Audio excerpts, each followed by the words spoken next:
"You are nothing, Emily. You were always nothing." Victoria Reynolds hurled the last garbage bag across the polished courthouse floor, and it burst open at Emily's feet, spilling 11 years of a marriage into a heap of wrinkled clothes. "Pick it up. That's all you're worth now." The whole hallway went silent. Jason Reynolds stood 10 feet away and never once turned his head. Emily bent down in front of all of them, and something inside her quietly died. If you believe a woman like Emily deserves more than this, subscribe to the channel and stay with me all the way to the end, because you will not believe how far she rises. And do me one favor. Comment the name of the city where you're watching from right now so I can see just how far this story travels. The courthouse smelled like floor wax and old paper, and Emily Carter would remember that smell for the rest of her life. She would remember it the way people remember the smell of a hospital where somebody they loved stopped breathing. Because that was what this was. A room where something died. She was 34 years old. She had given 11 years to the Reynolds family, and now she was on her knees in a public hallway, stuffing her own sweaters back into a torn plastic bag, while her mother-in-law watched with her arms folded and her chin lifted like a queen surveying a peasant. "Don't cry," Victoria said. "For heaven's sake, don't you dare cry. You've embarrassed this family enough." Emily didn't cry. That was the strange part. She had cried so much in the last 3 months that it felt like there was nothing left inside her to squeeze out. She just kept picking things up.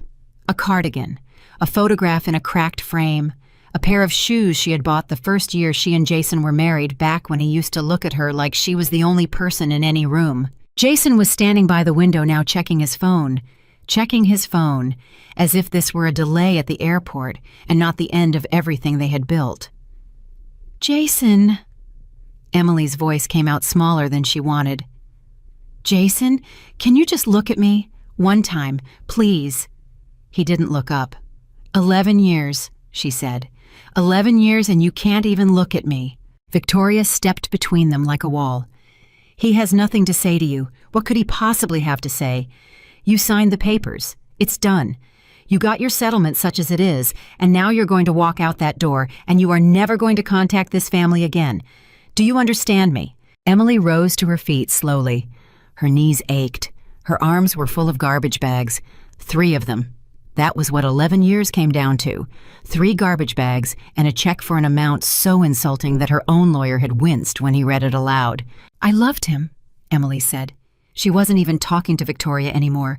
She was talking to the air, to the ceiling, to whatever was left of the girl she used to be. "I loved this family. I cooked for you. I nursed your husband when he was dying. I sat by his bed for 6 weeks, Victoria. 6 weeks. You went to Aspen." Victoria's mouth tightened. "Careful.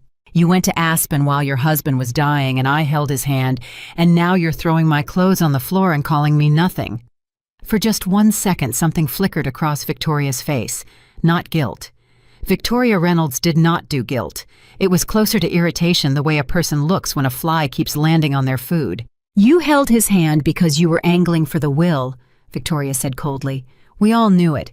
You thought if you played the devoted daughter-in-law, you'd get a slice. Well, you didn't, did you? He left you nothing. Not 1 cent, because even he could see what you were." That one landed. Emily felt it in her chest like a fist. "That's not true," she whispered. "Isn't it?" Victoria smiled now, and it was the worst thing Emily had ever seen. "Jason, tell her. Tell her what you told me. Tell her the truth for once in your cowardly life." And Jason finally looked up. He looked at Emily, and Emily's whole heart lifted for a single desperate second, because she thought, there he is. There's the man I married. He's going to say something. He's going to stop this. "You should go, Emily," Jason said. His voice was flat. "This is hard for everyone. Just go." That was it. That was the last thing her husband of 11 years ever said to her. "This is hard for everyone. Just go."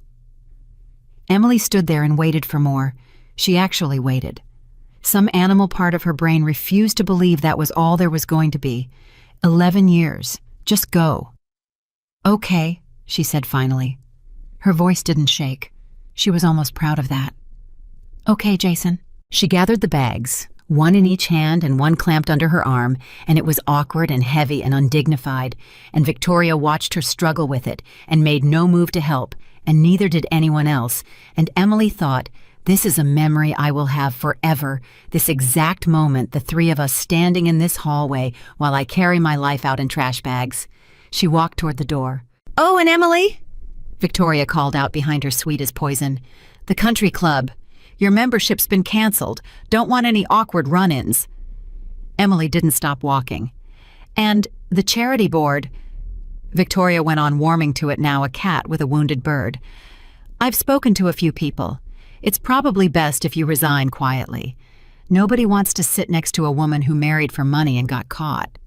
Emily's hand hit the door. "You'll land on your feet," Victoria said, and she almost sounded kind. "Women like you always do. There's always some man."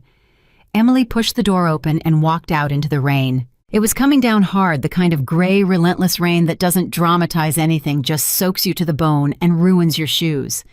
She stood on the courthouse steps holding 3 garbage bags, and she had no umbrella and no car because the car had been in Jason's name.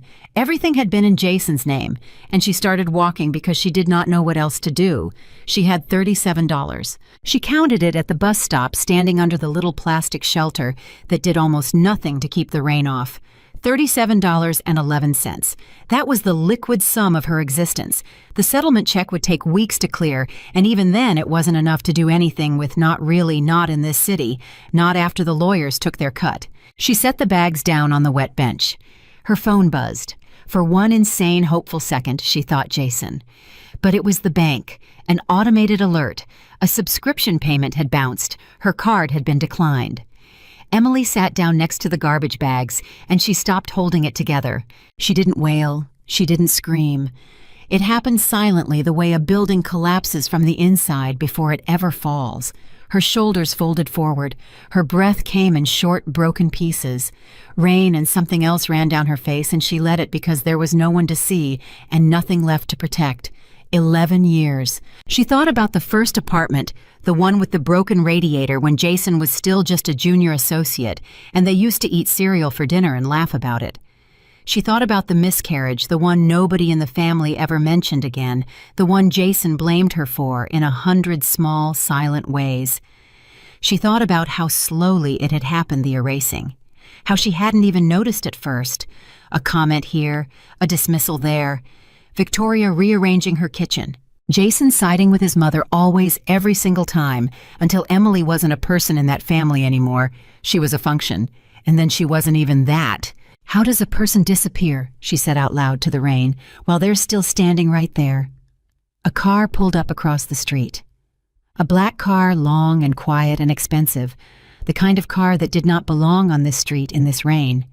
It did not move on. It just sat there, engine humming, wipers going, and behind the tinted glass of the back seat, a silver-haired man watched the woman crying at the bus stop and did not look away. Emily didn't notice the car. She had her face in her hands. Inside the car, the silver-haired man watched, and his jaw was clenched so tight it hurt, and his hand was gripping the door handle, like he was about to open it, like he was about to cross that street and gather her up and take her away from all of it. "Sir," the driver said quietly, watching him in the mirror. "Do you want me to?" "No." The word came out rough. "No, not yet." "Sir, she's—" "I know what she is." The man's voice broke on it just slightly, and he pressed his knuckles to his mouth and breathed through his nose.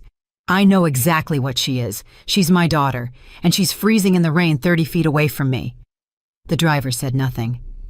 "You think I don't want to go to her?" the man said. "You think there's a single cell in my body that doesn't want to walk over there right now?" "Then why don't you, Arthur?" "Arthur." Carter closed his eyes. "Because if I save her today," he said, "she'll spend the rest of her life waiting to be saved. She'll wonder every hard morning whether she can do it without me, and I won't be here forever." He opened his eyes and looked at his daughter through the rain-streaked glass. She has to become something first. She has to find the bottom and stand on it and realize the bottom didn't kill her. Then and only then will she be ready for what I'm about to give her. And if she doesn't find the bottom, if this breaks her— Arthur watched Emily lift her head, watched her wipe her face with the back of her hand, watched her sit up a little straighter on that wet bench and take a long, shaking breath. "She won't break," he said. "She's a Carter. She just doesn't know it yet." Emily across the street checked the bus schedule bolted to the pole. The next bus wasn't for 40 minutes. 40 minutes in the rain with 3 garbage bags. She almost laughed. Almost. Instead, she pulled her thin jacket tighter, and she thought about where she was even going to sleep tonight, because the apartment keys had been surrendered to Jason's lawyer that morning, and she had a friend. One friend, a woman named Dana, who worked at the hospital, and Emily had been too proud to call her yet. She called her now. "Dana," she said when the voicemail beeped, and her voice came out thin and false and brave. "Hey, it's Em. So, today was the day. It's official. I'm officially a divorced woman." She tried to laugh, and it came out wrong. "Listen, this is going to sound crazy, but is there any chance I could crash on your couch for a few nights, just until I figure something out? I'll explain everything. I don't have anywhere to—" Her voice cracked. She stopped, breathed. "Call me back, please. I really need a friend right now." She hung up. She sat in the rain. And a strange thing happened. Somewhere in the hollowed-out center of all that grief, a very small ember of something else began to glow. It was not hope. It was too early for hope. It was anger. Not the loud kind. The quiet kind. The kind that doesn't burn, it just sits there in the dark and waits and gets hotter. Emily looked back at the courthouse through the rain, at that gray stone building where they had thrown her clothes on the floor and called her nothing, and something in her that had been lying down for 11 years slowly, painfully began to sit up. "Nothing," she said quietly, tasting the word. "She called me nothing." The bus came in 40 minutes. Emily got on it with her 3 garbage bags, and the driver looked at her with the tired kindness of a man who had seen 1,000 bad days roll onto his bus, and he didn't say anything, and she was grateful for that. The black car did not follow the bus. It sat outside the courthouse for a long time after she was gone. "Begin phase 1, Arthur said finally. "Sir, the Reynolds debt. All of it. Every loan, every line of credit, every mortgage they've leveraged to keep up appearances. I want it. Quietly. Through the shell entities.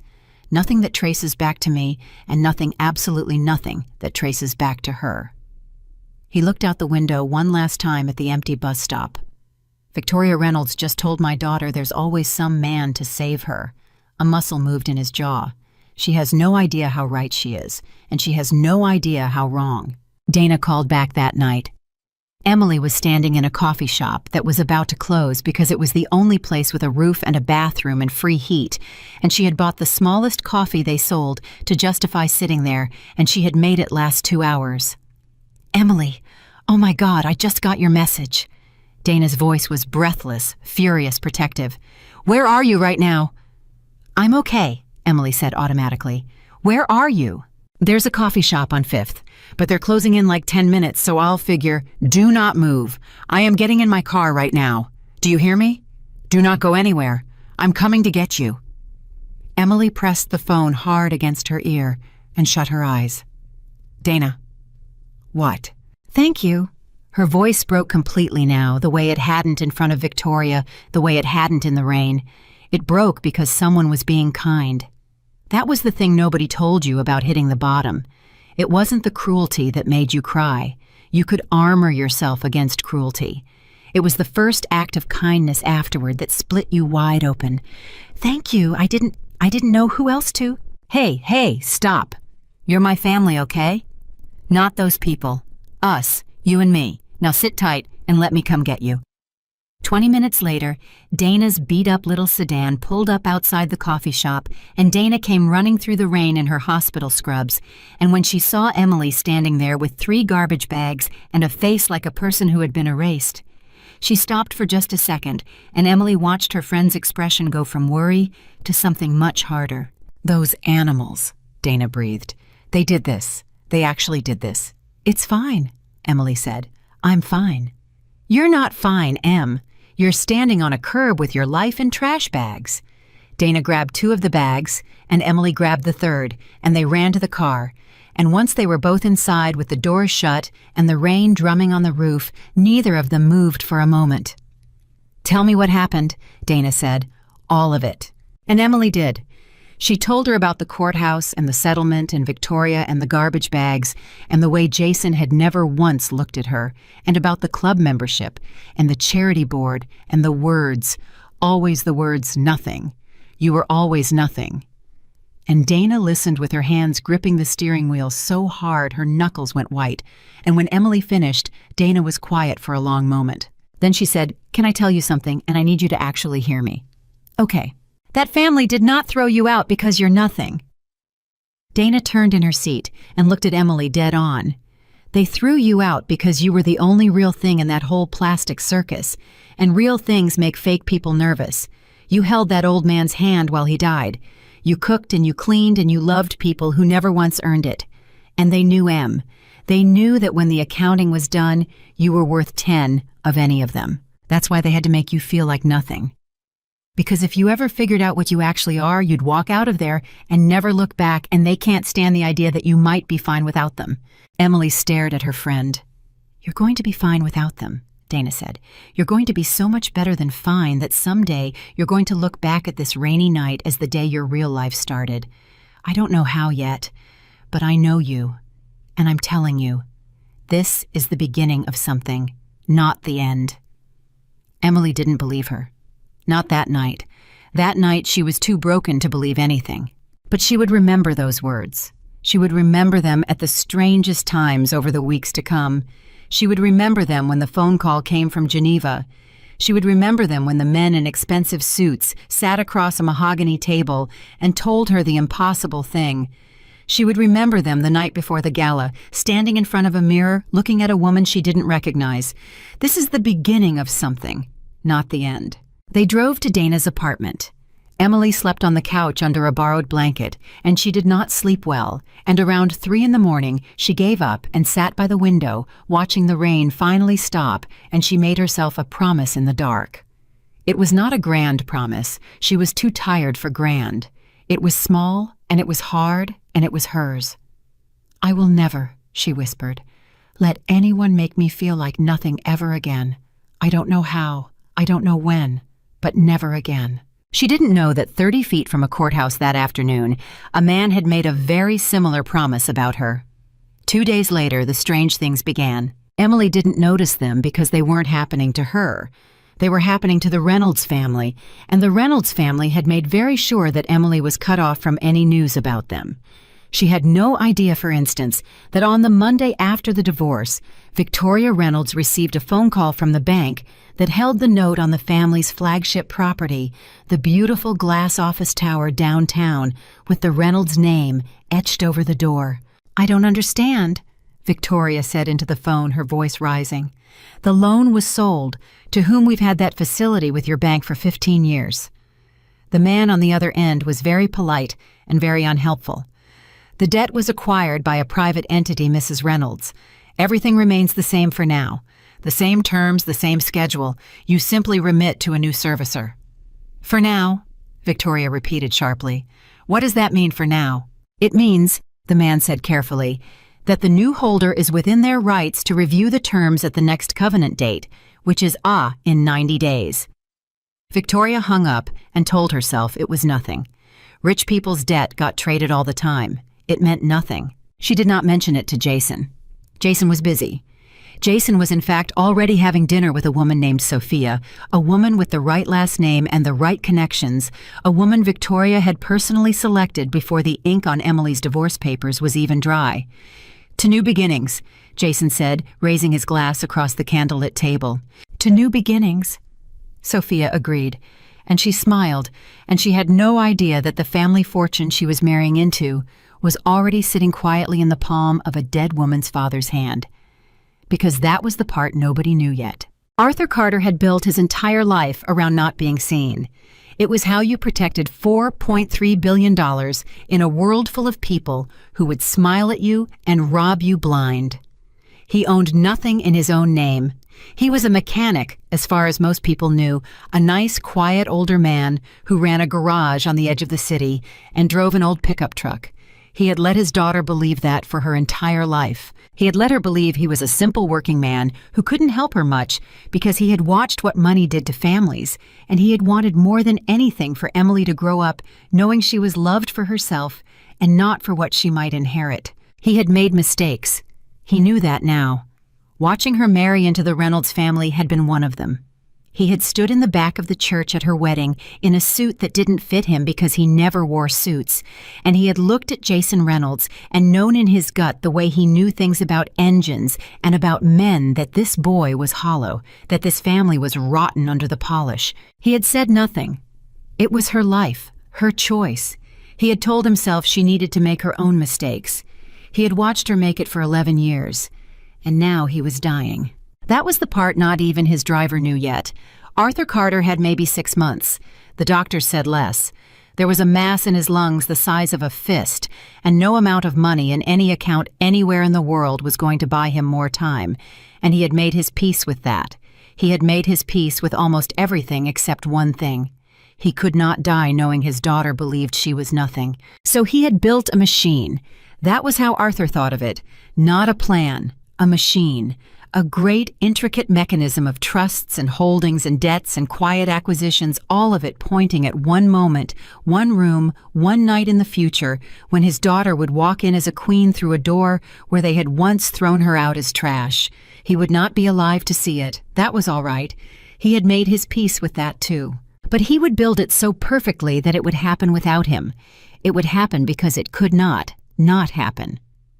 He would set the pieces so precisely that the ending was already written, and all Emily would have to do was become the woman capable of walking through that door. "Sir," his driver said 3 weeks after the courthouse, "the last of the Reynolds facilities has been acquired. We hold everything now, the tower, the residences, the operating lines, all of it." Arthur nodded slowly. He was thinner now. His hands shook a little. "And the girl, my daughter?" "She's staying with the friend. The nurse.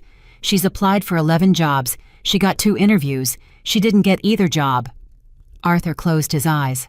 "Why not?" The driver hesitated. "Sir, Mrs. Reynolds, the mother-in-law, she's been making calls. Quietly. She's telling people things. Poisoning the well. Every time your daughter gets close to a position, someone gets a phone call." Arthur was silent for a long moment. When he spoke, his voice had changed. It had gone very cold and very quiet, and the driver had worked for this man for 20 years, and he had only heard that voice a handful of times, and every single time it had ended with someone's world coming apart. "Victoria Reynolds," Arthur said, "is trying to make sure my daughter can't even work a front desk." "Yes, sir. She threw her clothes on the floor. She canceled her memberships. She had her removed from the charity board, and now she's making sure she can't earn an honest wage." Arthur opened his eyes. "She's not content with taking everything. She wants to salt the earth. She wants to make certain there's no path back for her, ever." "What do you want to do, sir?" Arthur looked out the window for a long time. "Bring the timeline forward," he said finally. "I thought I had more time to let her find her footing on her own. I don't, and neither does she." He turned to the driver. "Make the call to Geneva. Not yet, not today, but soon. Have Mr. Whitmore prepare the documents. When it happens, it needs to be airtight. It needs to be so airtight that when she calls the best lawyers in New York to prove it's a scam, they confirm every single word. And you, sir, do you want to see her before?" Arthur was quiet, and then in a voice the driver had never heard from him, small and cracked and human, the voice of a father, and not a billionaire, he said, "More than anything in this world, but I can't.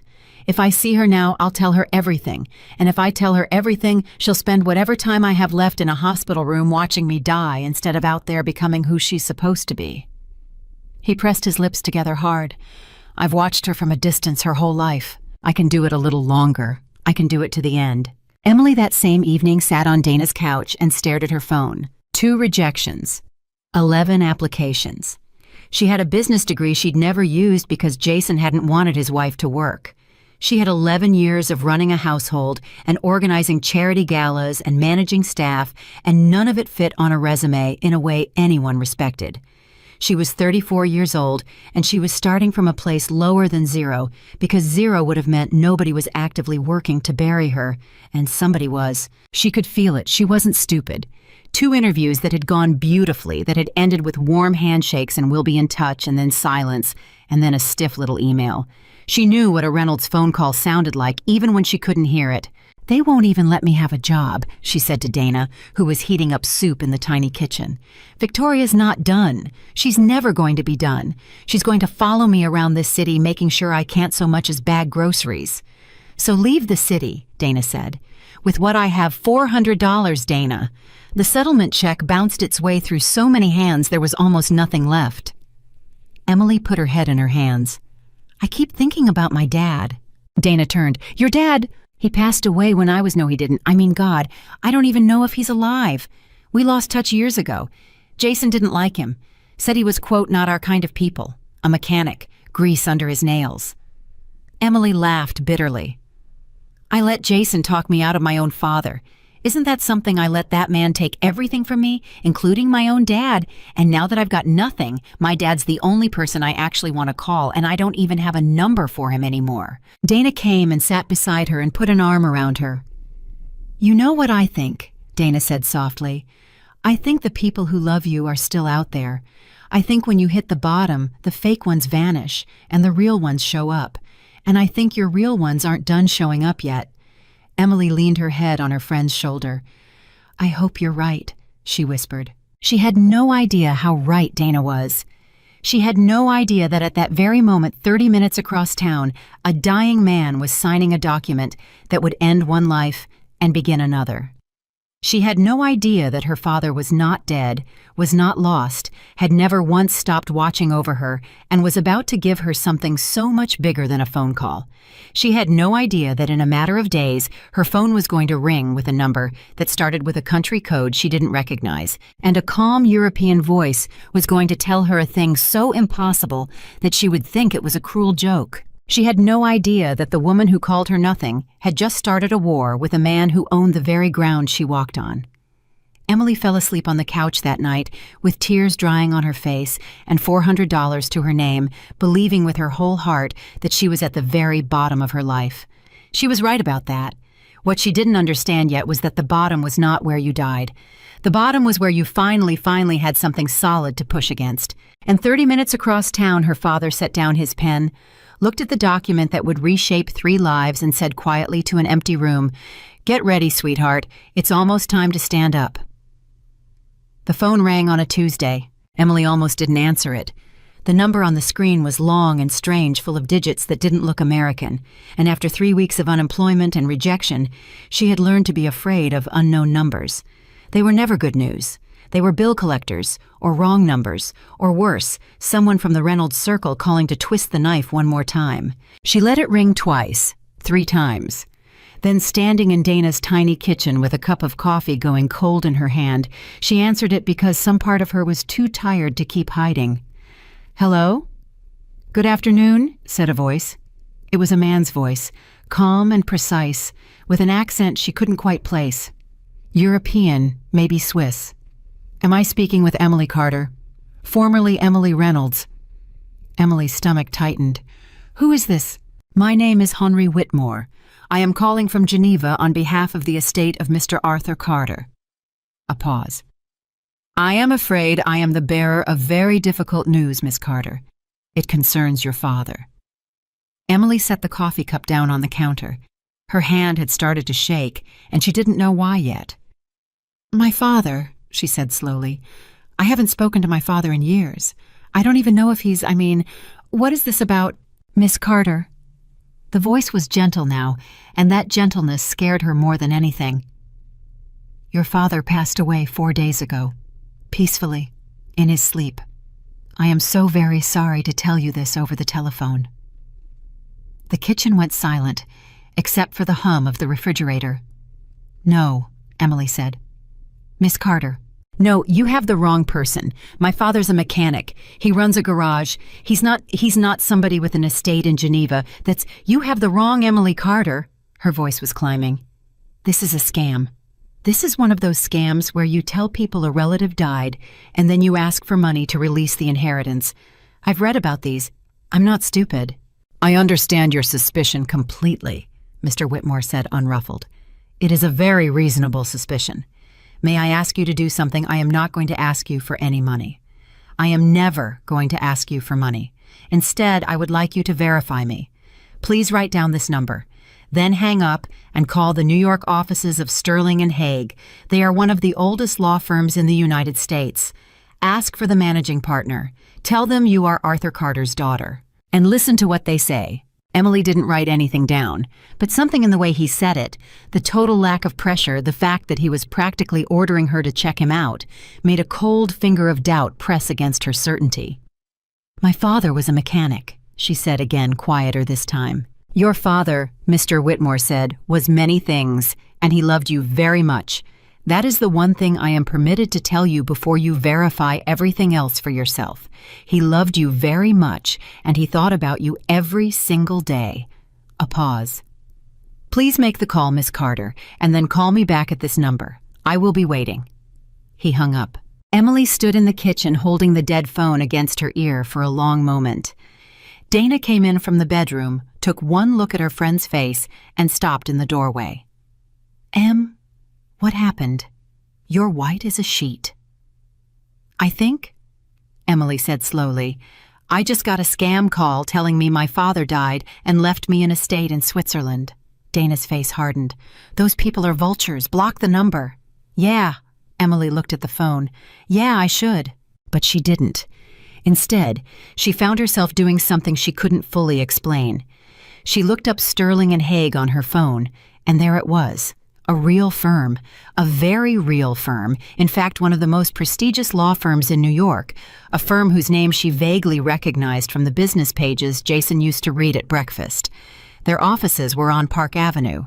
Their client list was confidential, but their reputation was not. What are you doing? Dana asked. I'm going to call them, Emily said, just to prove it's fake. I need to hear a receptionist say they've never heard of me, and then I can block the number and forget this whole thing. She dialed the main line. A polished voice answered. Sterling and Hague, how may I direct your call? Hi, Emily said, feeling foolish. This is going to sound strange. My name is Emily Carter.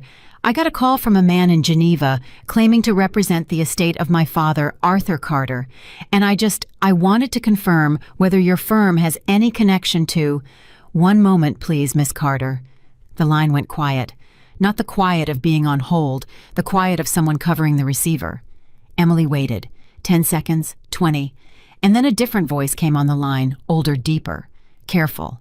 Miss Carter, this is Robert Hague. I'm the managing partner here. Thank you for calling. We've been hoping to hear from you. Emily's knees went weak. She grabbed the edge of the counter. You, she managed. You know who I am. We know exactly who you are, Mr. Hague said, and I want to say before anything else that I am deeply sorry for your loss. Your father was our client for over 30 years. He was a remarkable man. A pause.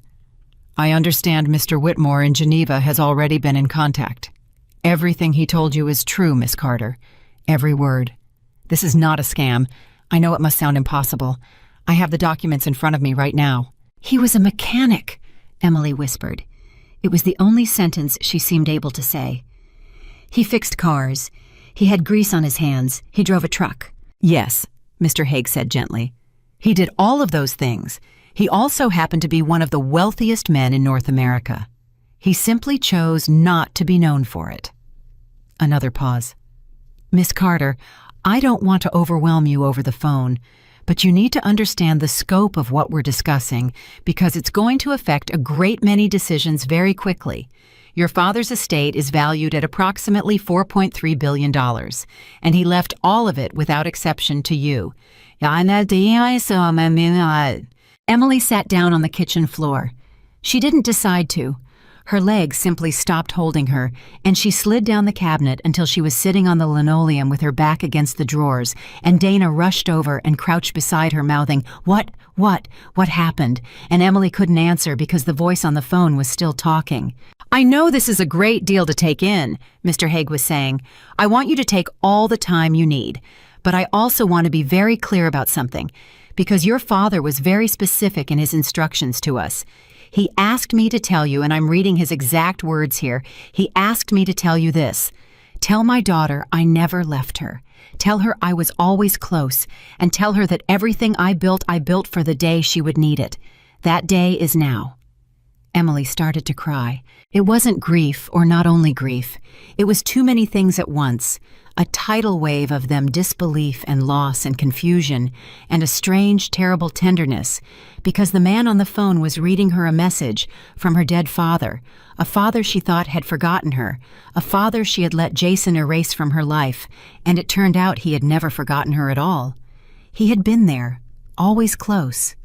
He had built something for the day she would need it, and she had needed it. God, how she had needed it. And he had known, somehow. He had known she would end up on a kitchen floor with $400 to her name, and he had built a wall $4.3 billion high to stand between her and the abyss. Why? She choked out.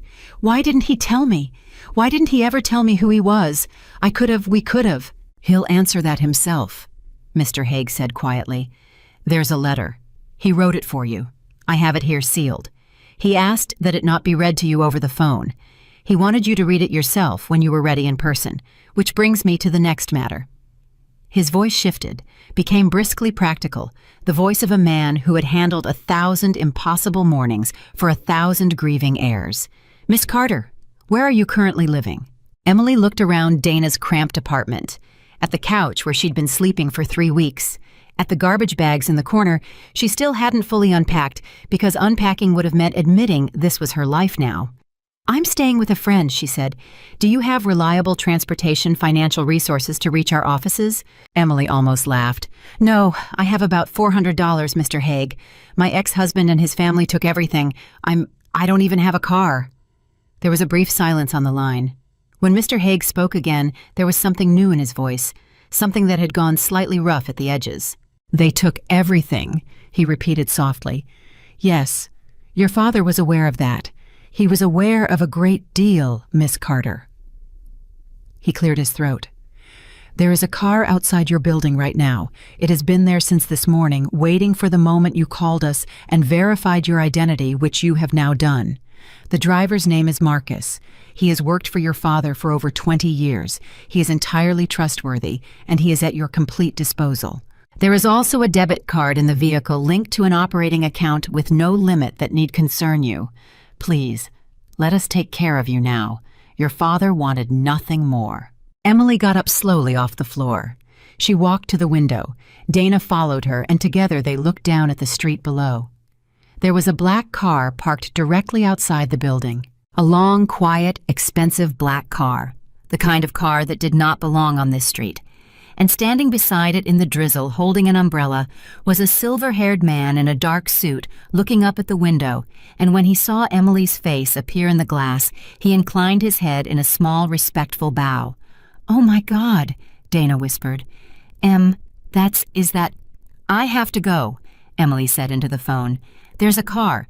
There's a man. He's right outside." "That's Marcus," Mr. Haig said. "Take your time. He'll wait as long as you need. And Miss Carter, yes, welcome to the rest of your life." Emily hung up. She stood at the window shaking. Dana was gripping her arm with both hands. "Is this real?" Dana breathed. "Em, is this actually real? 4.3, you said 4.3 billion with a B." "I don't know," Emily said. "I don't know, it can't be. Things like this don't happen to people like me." But even as she said it, she knew it was true. She knew because of the man's message read in a stranger's voice that had reached inside her chest and closed a wound that had been bleeding since she was a little girl. "I never left her. I was always close." No scammer knew how to say that. No con artist could have written those exact words, the exact words she had needed her whole life without ever knowing she needed them. "I have to go down there," Emily said. "I'm coming with you." "Dana, I'm not letting you walk out to a strange car with a strange man by yourself, $4.3 billion or not," Dana said fiercely. "Put your shoes on. We go together." They went down together. The man named Marcus was waiting by the car. Up close, he was older than he'd looked from the window, with kind, tired eyes and a bearing that was almost military. When Emily stepped out of the building, he straightened, and for a moment he simply looked at her, and his eyes went bright and wet, and he had to look away and clear his throat before he could speak. "Miss Carter," he said. "Forgive me. It's just you look so much like him. Around the eyes." He composed himself. "I'm Marcus. I served your father for 22 years. It's the honor of my life to serve you now." Emily didn't know what to say. "You knew him," she said. "You really knew my father. Better than almost anyone alive did." Marcus opened the rear door of the car. "May I? There are things in the car for you, and I'm to take you wherever you'd like to go. Though if I may make a suggestion, there's a hotel your father kept a permanent suite in downtown. It's private, it's secure, and it would give you somewhere to sit down and, well, absorb all this." Emily looked at Dana. Dana nodded, wide-eyed. "Okay," Emily said. "Okay, can my friend come?" "Your friend can come anywhere you say she can come," Marcus said. "You give the orders now, Miss Carter. That's going to take some getting used to, but you give the orders now." They got in the car. Inside on the seat was a leather folio. Marcus gestured to it as he pulled into traffic.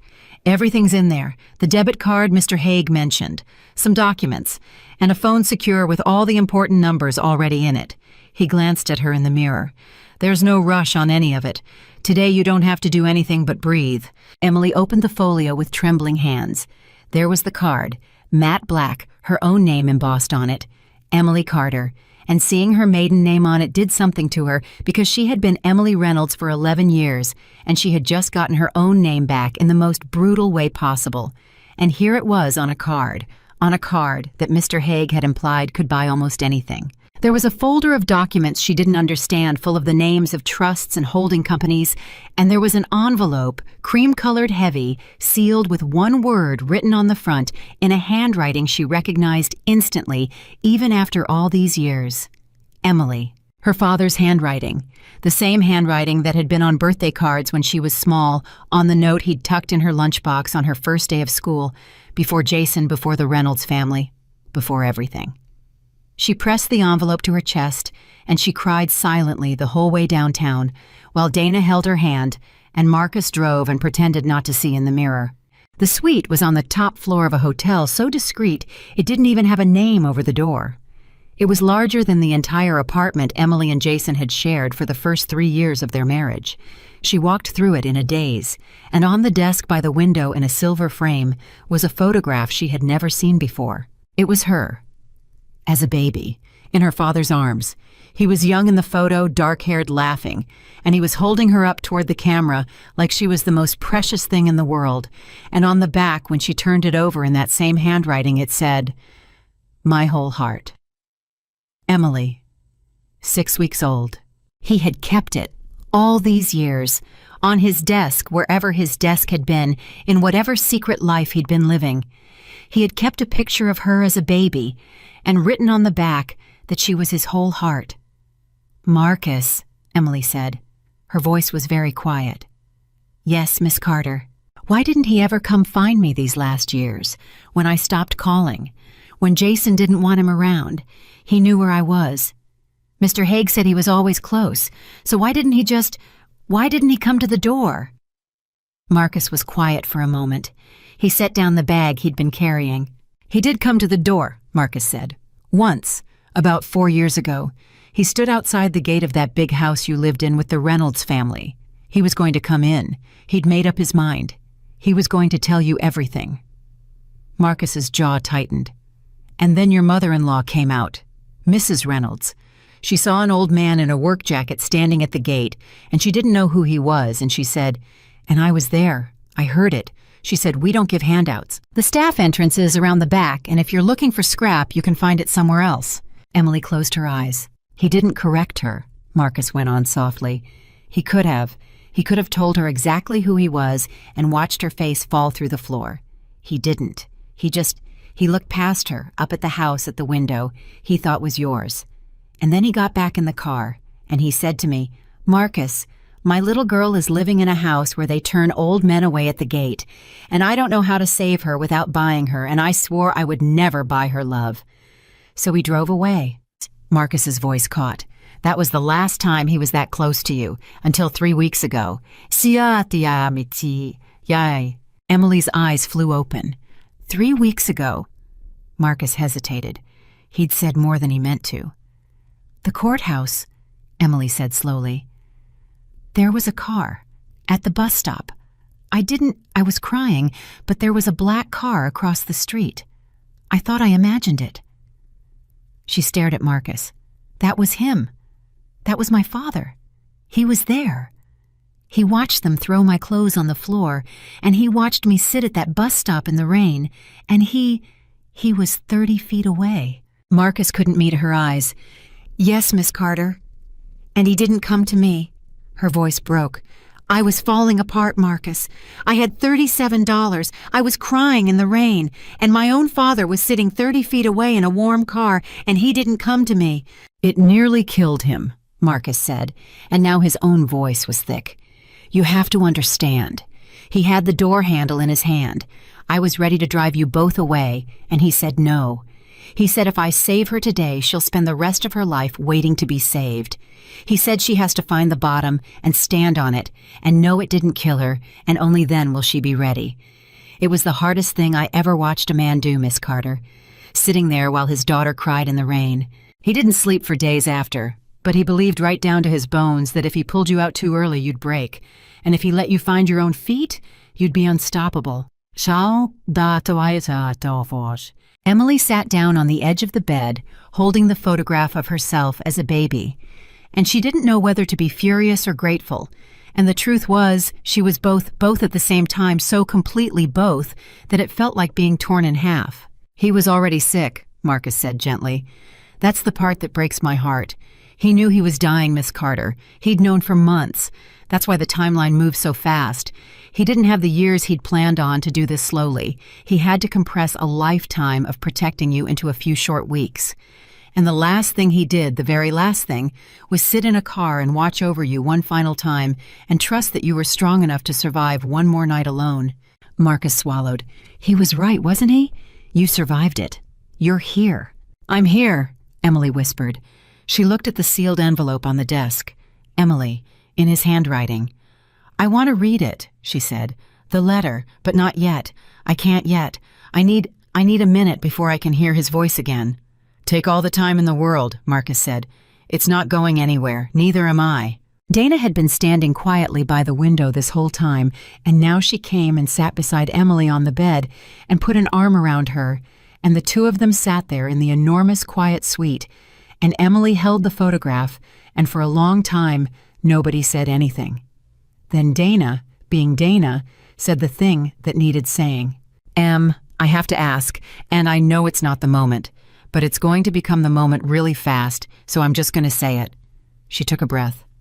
The Reynolds family, Victoria, Jason, what happens to them now? Because you're not the woman they threw out anymore. You're God. You're one of the richest people in the country. And Mr. Haig on the phone, he said your dad built something for the day you'd need it. He didn't just leave you money. What did he build? Emily looked up, and it was Marcus who answered because Marcus knew. That, Marcus said carefully, is a longer conversation, and one I think Mr. Haig and Mr. Whitmore should have with you properly with the documents in front of you. But I can tell you the shape of it, Miss Carter, because you've earned the right to know. He sat down in the chair across from them. Your father spent the last months of his life doing one thing above all others. He acquired the Reynolds family's debt, all of it, every loan, every mortgage on every property, the operating credit for their business, the financing behind that glass tower with their name on the front. He bought it all quietly through companies that don't trace back to him or to you. Emily went very still. They don't know, Marcus said. That's the thing you have to understand. Right now, tonight, Victoria Reynolds and your ex-husband are going about their lives thinking they've won, thinking they crushed you and moved on, and they have no idea, none that every dollar they owe, every building they stand in, every scrap of the empire they use to make you feel small now belongs to you. He let that settle. Your father didn't leave you $4.3 billion, Miss Carter. He left you $4.3 billion, and he put the people who destroyed you inside it. He made their entire world a house that sits on your land. The suite was very quiet. Emily looked down at the photograph in her hands. My whole heart. Emily, 6 weeks old. She thought about the courthouse. She thought about the garbage bags bursting open on the tile. She thought about Victoria's voice. Nothing. You were always nothing. She thought about Jason checking his phone. She thought about the rain and the $37 and the bus and the friend who'd come to get her because there was no one else. And she thought about her father dying, spending the last weeks of his life building a machine that would make sure the people who called his daughter nothing would one day find themselves standing inside her hand. Marcus, she said. The people who work at the Reynolds Company, the regular ones, the assistants, the drivers, the people who clean the offices. If what you're saying is real, if I control their debt, then whatever happens, it happens to those people too, doesn't it? The ones who never did anything to me. Marcus looked at her for a long moment, and then something shifted in his tired eyes, something like recognition, like he was seeing her father in her all over again. That, he said softly, is exactly the first question your father would have wanted you to ask. Not how do I destroy them, but who else gets hurt if I do? He nodded slowly. You're going to be very good at this, Miss Carter. Better than he was, maybe. He'd be so proud he wouldn't be able to speak. Emily set the photograph down gently on the nightstand face up, so her father's laughing young face was watching over her. I don't want revenge, she said quietly. That's what everyone's going to expect me to want. And a week ago, sitting in that rain, maybe I did. But I don't want to become Victoria. I don't want to spend my father's gift becoming the thing that hurt me. She looked at Dana, then at Marcus. But I'll tell you what I do want. I want to walk back into that world, the world they threw me out of. I want to walk into a room full of those people, the ones who watched me get erased and said nothing. And I want them to have to look at me, really look at me, the way Jason wouldn't. I want to exist so completely that they can't pretend I'm nothing anymore. Her voice was steady now, steadier than it had been in months. I don't need to burn their world down, Marcus. I just need to be standing in the middle of it in the daylight where they can't unsee me, and then let them figure out all on their own whose hand they've been living in this whole time. Marcus was quiet. Then he stood, and he did something Emily didn't expect. He bowed. A full, formal bow, the kind you gave to someone you had decided to follow. Then that, he said, is exactly what we'll give you. But you can't walk into that world as you are right now. Miss Carter and I mean no offense by it, not because you aren't worthy. You're more than worthy, but because that world runs on signals, on how a person stands and speaks and enters a room, and right now you carry yourself like a woman who spent 11 years being told to make herself smaller. We have to fix that, not to change who you are, to let who you are finally show. He picked up the secure phone from the folio and held it out to her. Your father anticipated this too. There's a name in here, Clara Voss. She teaches powerful people how to occupy a room, presence, posture, authority. Your father retained her for you months ago and paid her in full before you even knew any of this existed. She's waiting for your call. Whenever you're ready. Tomorrow, next week. There's no clock but the one you set. Emily took the phone. It was heavier than it looked. She looked at the name on the screen, Clara Voss. She looked at the black debit card with her own maiden name on it. She looked at the sealed letter she wasn't ready to open and the photograph of a laughing young father holding a baby up to the light. And then she looked out the window, out over the city, out toward the part of it where the Reynolds family was sitting down to dinner right now, believing they had won, believing she was gone, believing she was nothing. They think I'm gone, Emily said softly. They do, Marcus agreed. They think it's over. They do. Emily turned the phone over in her hands. Somewhere far below, the city lights were coming on one by one in the gathering dark. Call Clara Voss, she said, tomorrow morning, first thing. And for the first time since a hallway full of strangers had watched her crawl across a courthouse floor. Emily Carter did not feel like nothing. She felt like a woman standing on solid ground, at last feeling the shape of it under her feet, feeling exactly how much weight it could bear. The letter sat sealed on the desk. She would open it soon. She would hear her father's voice one more time in his own words and learn the answers to the questions that still burned in her. But not tonight. Tonight she sat with her friend and her father's man, and a photograph of herself as a child in a suite at the top of the city, and she let herself feel for the first time in a very long time the strange, terrifying vertigo of being about to become someone. Downtown across the city, Victoria Reynolds poured herself a glass of wine and complained to her son about a phone call from the bank, some nonsense about a covenant review. In 90 days, nothing to worry about. Surely these things always sorted themselves out. Jason wasn't really listening. Jason was texting Sophia. Neither of them felt the ground shift under their feet. Neither of them knew that the woman they had thrown away was sitting at the top of the city with the deed to their whole world in a leather folio, deciding with a mercy neither of them had ever shown her exactly how gently to let them discover it. She read the letter the next morning. She woke before dawn in the enormous quiet suite, and she lay there for a while listening to the city come awake far below, and then she got up and walked to the desk and picked up the cream-colored envelope with her name on it, and she sat down in the chair by the window, and she broke the seal. Her father's handwriting filled 3 pages. It shook in places the way an old man's hand shakes, or the way a sick man's does, and she would think about that later, that he had written this while he was dying, that these were some of the last words his hand had ever formed. "My dear Emily," it began, "if you are reading this, then I am gone and Whitmore has done his job and you have finally learned the thing I kept from you your entire life. I imagine you are angry. You have every right to be. I want to try to explain even though I know no explanation will be enough. I did not tell you who I was because I watched money destroy my own family when I was young. I watched my brothers turn into strangers over an inheritance. I watched people I loved become people I did not recognize, all because of numbers in a bank. And when you were born, when I held you in that hospital 6 weeks early, and so small I was afraid to breathe on you, I made a promise. I promised that you would grow up knowing you were loved for yourself, not for what you might inherit, not for what I could give you, just for you. So I became a mechanic. It was not even a lie, really.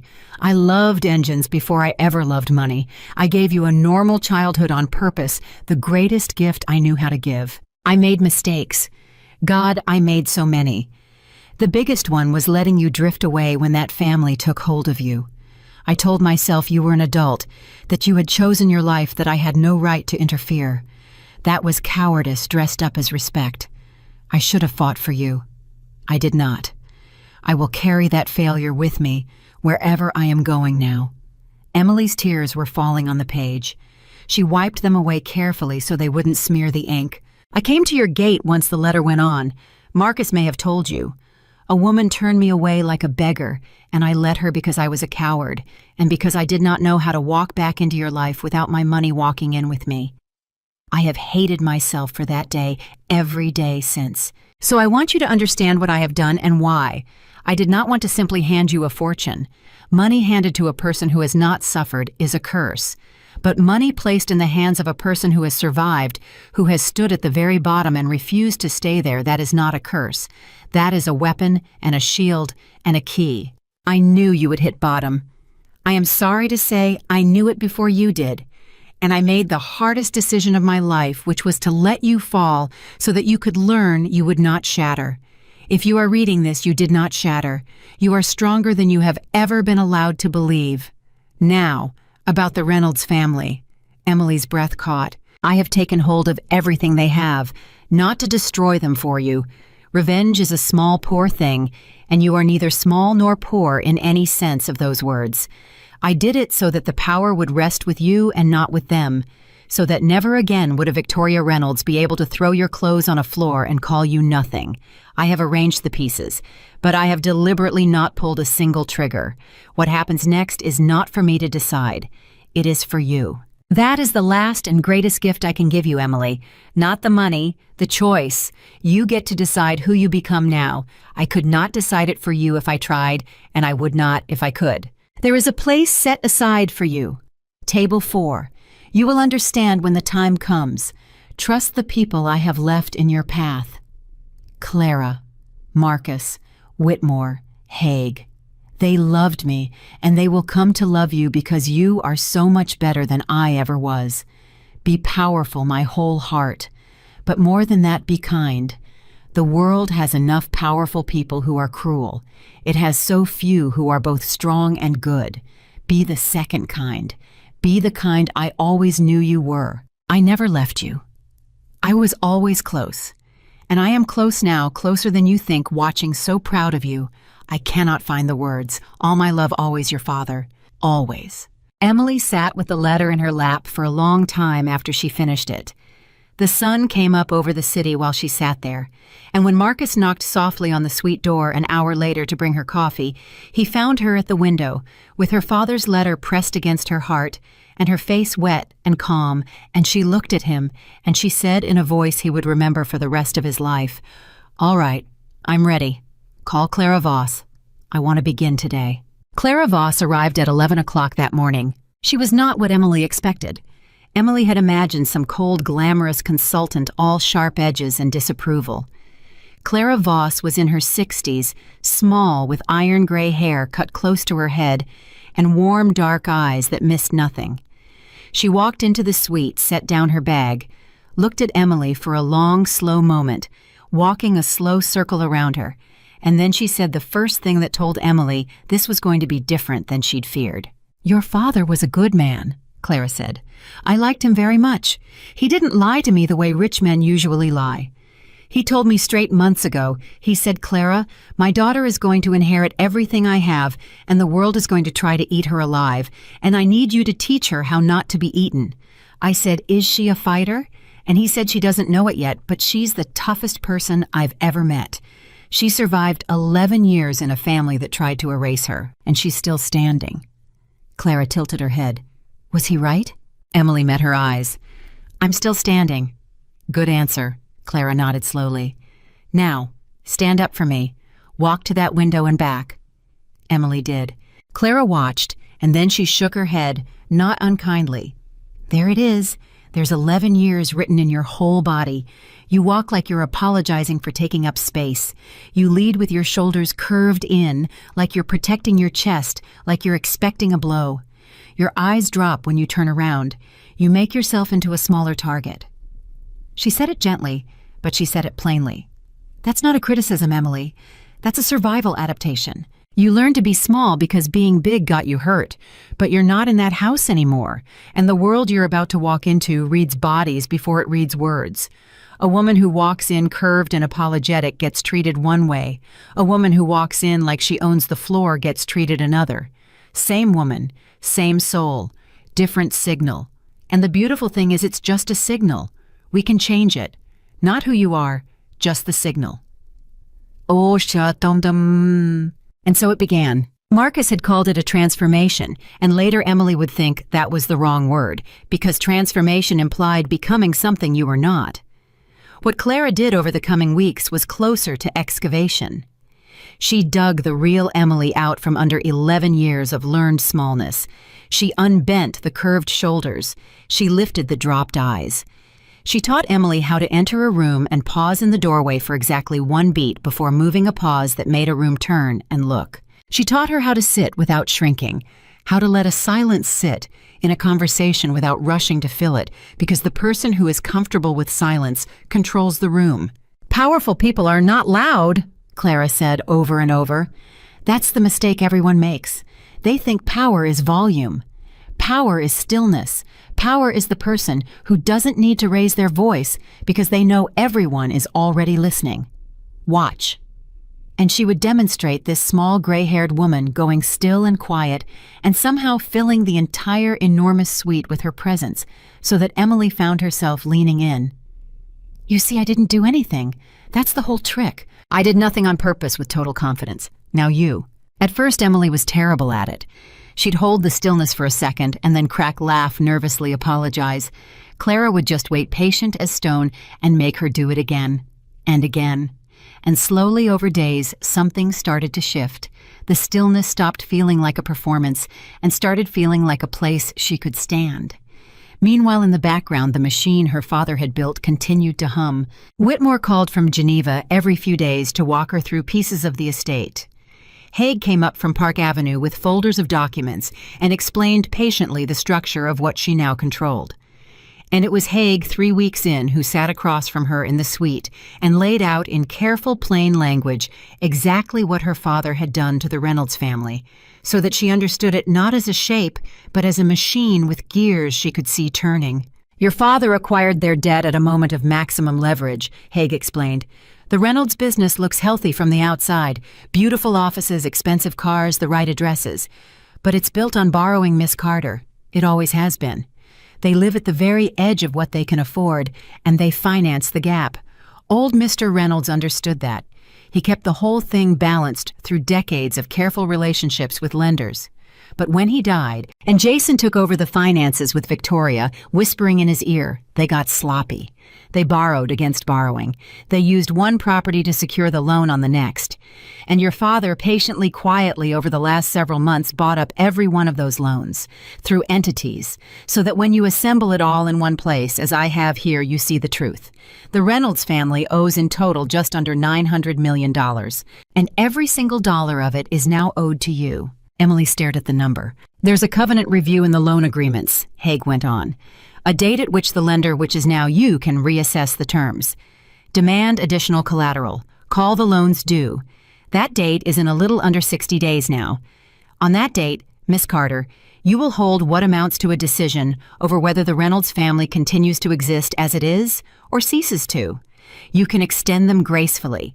You can restructure them into a manageable position. Or you can call everything due at once and watch the entire structure collapse in an afternoon.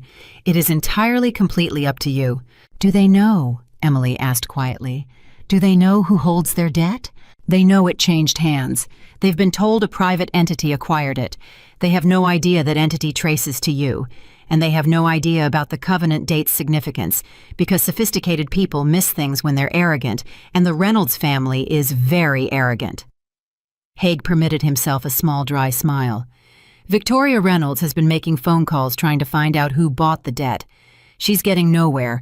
Your father built the walls well. She's frightened, Miss Carter. She just doesn't know what of yet." That night, Emily couldn't sleep. She sat by the window with her father's letter, reading it again, the part about revenge being a small and poor thing, the part about choosing who she became. And she thought about Victoria Reynolds making frantic phone calls into the dark, frightened of a shadow, not knowing the shadow was the woman she'd thrown out with the trash. And Emily was surprised to find that it didn't make her feel triumphant. It made her feel something closer to sad, because she remembered being that frightened. She remembered making calls into the dark. And she would not have wished it on her worst enemy. But she also would not lift it from her worst enemy. Not yet. Some things she was learning you had to let people sit inside for a while. The weeks moved fast after that. Clara worked with her every day. And it wasn't only posture and stillness now, it was substance. Because Emily had realized something sitting in those meetings with Haig and Whitmore nodding along, while men in suits explained her own fortune to her. She had realized she didn't understand any of it. Not really, and she was not going to be a woman who signed documents she didn't understand and trusted advisors to tell her what she owned. She had done that once. She had let Jason and his family control every dollar, every decision, every piece of paper, and it had left her crawling across a courthouse floor. Never again.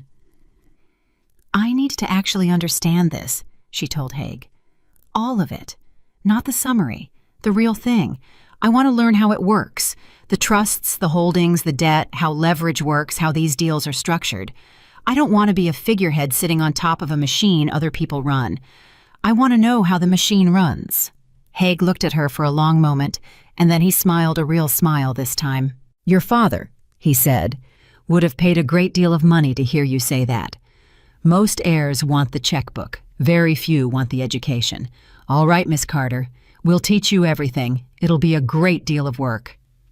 "I've got nothing but time," Emily said, "and a great deal to prove, mostly to myself." So she studied. She read until her eyes burned. She sat with Haig's team and asked questions until she understood, and when she didn't understand, she asked again, and she stopped being embarrassed about not knowing things because Clara had taught her that too. Powerful people ask stupid questions all the time, Clara had said. That's how they got powerful. The people who pretend to understand things they don't, those are the ones who end up crawling across floors. Emily had flinched at that, and Clara had said gently, I chose that example on purpose, so it would stick. And a public face began to take shape exactly as her father had planned. The Carter Foundation. It had existed quietly for years, a philanthropic entity her father had funded and let run without his name attached, and now it became Emily's. She spent a full day reading about what it did, and what it did stopped her cold. The Carter Foundation helped women. Specifically, it helped women who had been erased. Women coming out of controlling marriages with nothing. Women who had given decades to a household and been discarded without a cent. Women who had been told in 1,000 ways that they were nothing. The foundation gave them housing, legal help, job training, a path back to standing on their own feet. Her father had built it years ago, before any of this, before Emily's divorce, before he knew for certain how her own story would end. He had built quietly an entire organization dedicated to catching women exactly like the woman his daughter would one day become. Did he know? Emily asked Marcus, her voice unsteady. When he started this foundation years ago helping these women, did he know I would end up like them? Marcus was quiet for a moment. I don't think he knew, he said finally. I think he feared it. I think he'd watched that family long enough to be afraid of where you were headed, and he couldn't save you directly without breaking his promise about the money. So he did the only thing he could. He built a net, not just for you, for everyone like you. I think in his mind, if he couldn't reach into your life and catch you, he could at least build a world with more catching in it. And then, when you finally fell, you'd land in a net he'd been weaving your whole life without you ever knowing. Emily went to visit the foundation's programs. She didn't announce herself as the heir. She went quietly as an observer, and she sat in on a job training session for a group of women who had recently left bad situations, and she listened to their stories, and she recognized every single one of them. Not the details, the shape, the way they curved their shoulders in, the way their eyes dropped, the way they apologized for taking up space. She saw herself in every one of them, the woman she'd been 3 months ago, and she understood finally and completely what her father had built and why. You okay? Dana asked her that evening. Dana had quit her hospital job to work with Emily now at Emily's insistence, because Emily was not going to build a new life and leave behind the one friend who'd shown up in the rain. You've been quiet since you got back. I sat in a room today full of women who used to be me, Emily said, and I watched them start to unbend. There was one woman, Dana, she's maybe 55, she was married for 30 years, and her husband left her for someone younger, and she got almost nothing. And she said out loud in the group, she said, I don't even know who I am without him telling me who to be. And the whole room went quiet, because every single one of us had thought that exact thing. Emily's eyes filled. And then the woman running the session said something my father must have taught them to say because it sounded just like him. She said you were always someone. He just built a wall between you and yourself, and now the wall is coming down. Emily wiped her eyes. That's what he did for me, Dana. That's exactly what he did. He knocked down the wall. The transformation was working. Not the surface of it, though. That was working, too. Emily now walked into a room, and the room noticed. She had learned to hold a silence, to let her stillness fill a space to enter a doorway and pause for one beat that made heads turn. But under the surface, the deeper thing was working. She was becoming day by day a woman who knew what she owned, understood how it worked, and had decided who she wanted to be with it. And then 6 weeks into her new life, 2 things happened in the same week that changed everything. The first was the invitation. It arrived at Haig's office addressed to the Carter Foundation, requesting the presence of a foundation representative at the annual Reynolds Foundation Gala. Because, of course.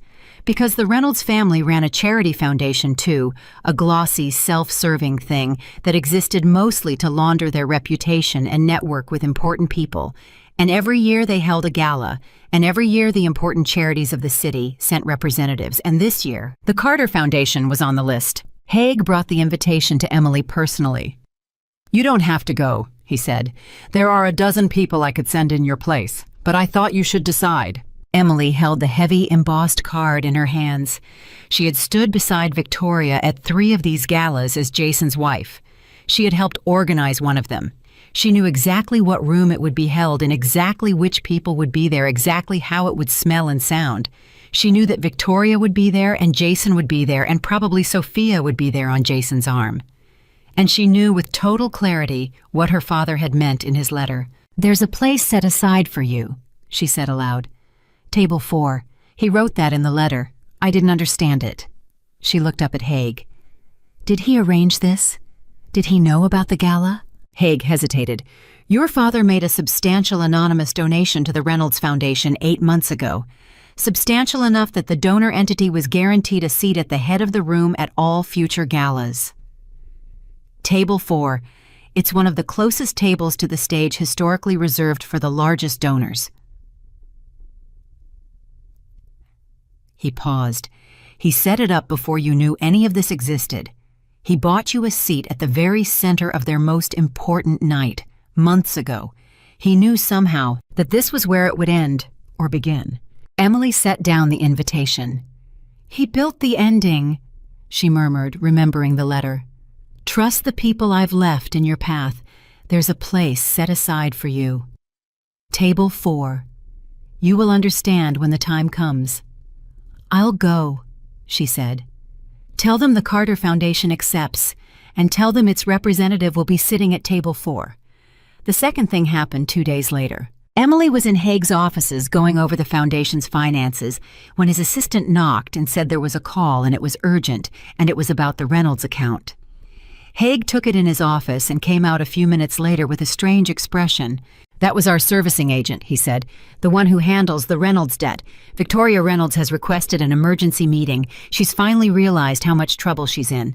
The covenant date is coming and she's done the math and she understands now that whoever holds her debt could destroy her.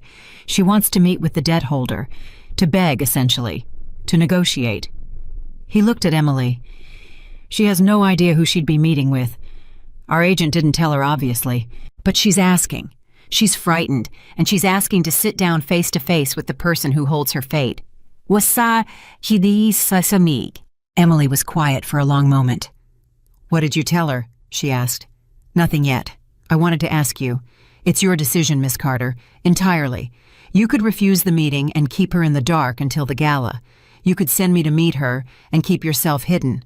Or," Haig spread his hands, "you could meet her yourself, before the gala, face to face, and let her know privately exactly whose hands she's been living in." Emily thought about it. She thought about it for a long time, sitting in that expensive office, remembering a hallway, remembering garbage bags bursting open on tile, remembering a voice saying nothing. "You were always nothing." And then she shook her head slowly. "No," she said. "Not privately, not in some office where she can process it and prepare a face and figure out how to spin it. My father was right about something. Revenge is small. Sitting across a desk from her and revealing myself watching her scramble, that's revenge. That's small. That's me needing to see her face crumble." She looked at Haig. "But that's not what I want. I don't need to see her crumble in private. I want something bigger than that.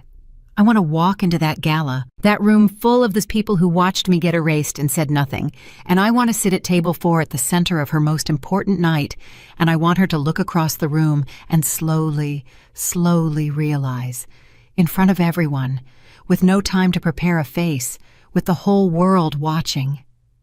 Emily's voice was very calm. "Refuse her meeting request.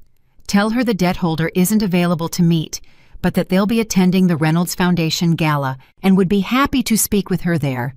Let her spend the next few weeks terrified not knowing who's coming, and then let her find out in the one room where she can't hide her face." Haig looked at her for a long moment, and then slowly he smiled. "Your father," he said quietly, "used to do exactly that. Never strike in private what you can resolve in the open. He said it kept a man honest. He'd have been so proud of you right now, he'd have had to leave the room." He picked up his phone. "I'll make the call. The debt holder will see Mrs. Reynolds at the gala, nowhere else." That night, Emily stood in front of the mirror in her suite in the dress she would wear to the gala. Clara had helped her choose it. It was not flashy. It was not the kind of dress Victoria would wear, all sparkle and statement. It was deep, quiet, elegant, the dress of a woman who did not need to shout. And the woman looking back at Emily from the mirror was a stranger. Not because she looked different, though she did, because she stood different. She held the room's worth of empty space around her like it belonged to her. Her shoulders were open. Her eyes were level. She looked, Clara had said when she'd seen her in it, like a woman who had never once in her life asked permission to exist. "There she is," Clara had said softly. "There's the woman your father saw. She was always in there. We just took down the wall." Emily looked at herself, and she thought about the letter folded now in the drawer beside her bed. "Be powerful, my whole heart. But more than that, be kind." She thought about Victoria Reynolds right now, somewhere across the city, terrified of a debt holder with no name making frantic calls into the dark, not knowing that the woman she'd called Nothing was about to walk into her most important room and let the truth arrive on its own schedule in front of everyone with nowhere to hide. She thought about Jason, who had never once looked at her. "You're going to look at me now," Emily said quietly to the mirror. "All of you. You're going to look at me, and you're not going to be able to stop." Dana appeared in the doorway behind her and stopped and put her hand over her mouth. "Em," she whispered, "you look God. You look like somebody who could walk into any room in the world." Emily turned from the mirror. The gala was in 11 days. "Not any room," she said. "One room. There's one room I've been getting ready for my whole life. I just didn't know it until now." The 11 days did not pass quietly for the Reynolds family. Emily learned this through Haig, who learned it through the servicing agent, who was fielding an increasingly frantic series of phone calls from Victoria Reynolds. Because once Victoria had been told that the debt holder would only meet her at the gala, something in her had begun to unravel. She had spent her whole life being the one who granted or withheld access, the one who decided who mattered and who didn't. And now she was on the other side of that door knocking, and no one would open it, and the not knowing was doing to her exactly what Emily had hoped it would do. She called the agent 4 times yesterday. Haig reported 10 days out. She's demanding to know the identity of the debt holder. She's offered to pay for the information. She's threatened legal action, which is laughable, and our people told her so politely. She's frightened Miss Carter, and a frightened Victoria Reynolds, it turns out, is not a graceful thing. "What's she doing about the money itself?" Emily asked. "The covenant date. Is she trying to refinance, find another lender to buy the debt off me?" "She's trying," Haig said, and there was something almost admiring in it, the way you might admire a trapped animal's struggle. "That's the thing. She's not stupid. She understood immediately that her only escape is to get the debt out of the hands of this mysterious holder before the covenant date. So she's been to every bank in the city, quietly, trying to arrange refinancing." He paused. "And here's the part your father anticipated, Miss Carter. Every door is closed to her. Not because we've done anything to close them, because the Reynolds finances, once you actually open the books, are so much worse than anyone knew. Jason ran that company into the ground while pretending it was thriving. No legitimate lender will touch them now. The only entity in the world willing to hold that debt is the one that already does, which is you." Emily absorbed this, so she has nowhere to go. Nowhere. She's beginning to understand that. And I think it's why she's coming apart. It's not just fear of losing money. It's the dawning realization that she's completely, totally at the mercy of a person she can't even name. For a woman like Victoria Reynolds, being at anyone's mercy is a fate worse than bankruptcy. Haig set down his folder. "There's something else you should know. Something the agent mentioned. Victoria's been telling people her inner circle that once she finds out who holds the debt, she'll handle them. Her word. Handle them. She's assuming it's some rival she can bully or bribe or blackmail. She has no concept that the person on the other side of this is someone she personally destroyed. It hasn't crossed her mind. Not once.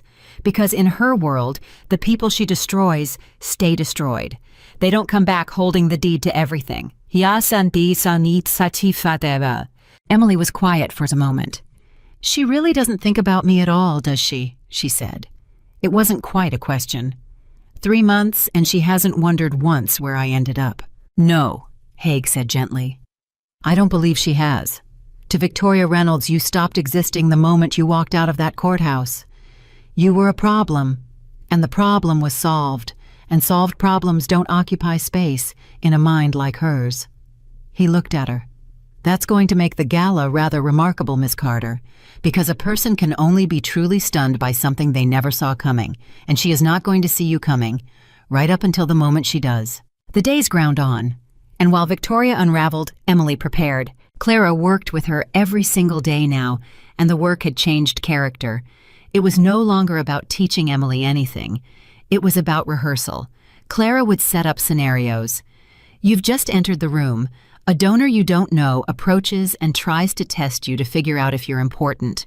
What do you do? And Emily would show her. Or, someone mentions the Reynolds family to you not knowing your history. They ask if you know them. What do you say? And Emily would practice the answer, the light, untroubled answer of a woman for whom the Reynolds family was a small and distant thing. You're not performing confidence anymore, Clara observed near the end. That's the difference. 6 weeks ago, you were putting confidence on like a coat. Now it's coming from underneath. I can't teach that part. That part you did yourself. That part came from the studying, from learning what you own and how it works, from sitting in those rooms with the foundation women and remembering who you are. I just gave you the posture. You filled it with something real. She looked at Emily with something close to pride. You know what your father told me that first day? He said, don't make her hard. Whatever you do, don't make her hard. The world will try to make her hard, and I need her to stay soft where it counts.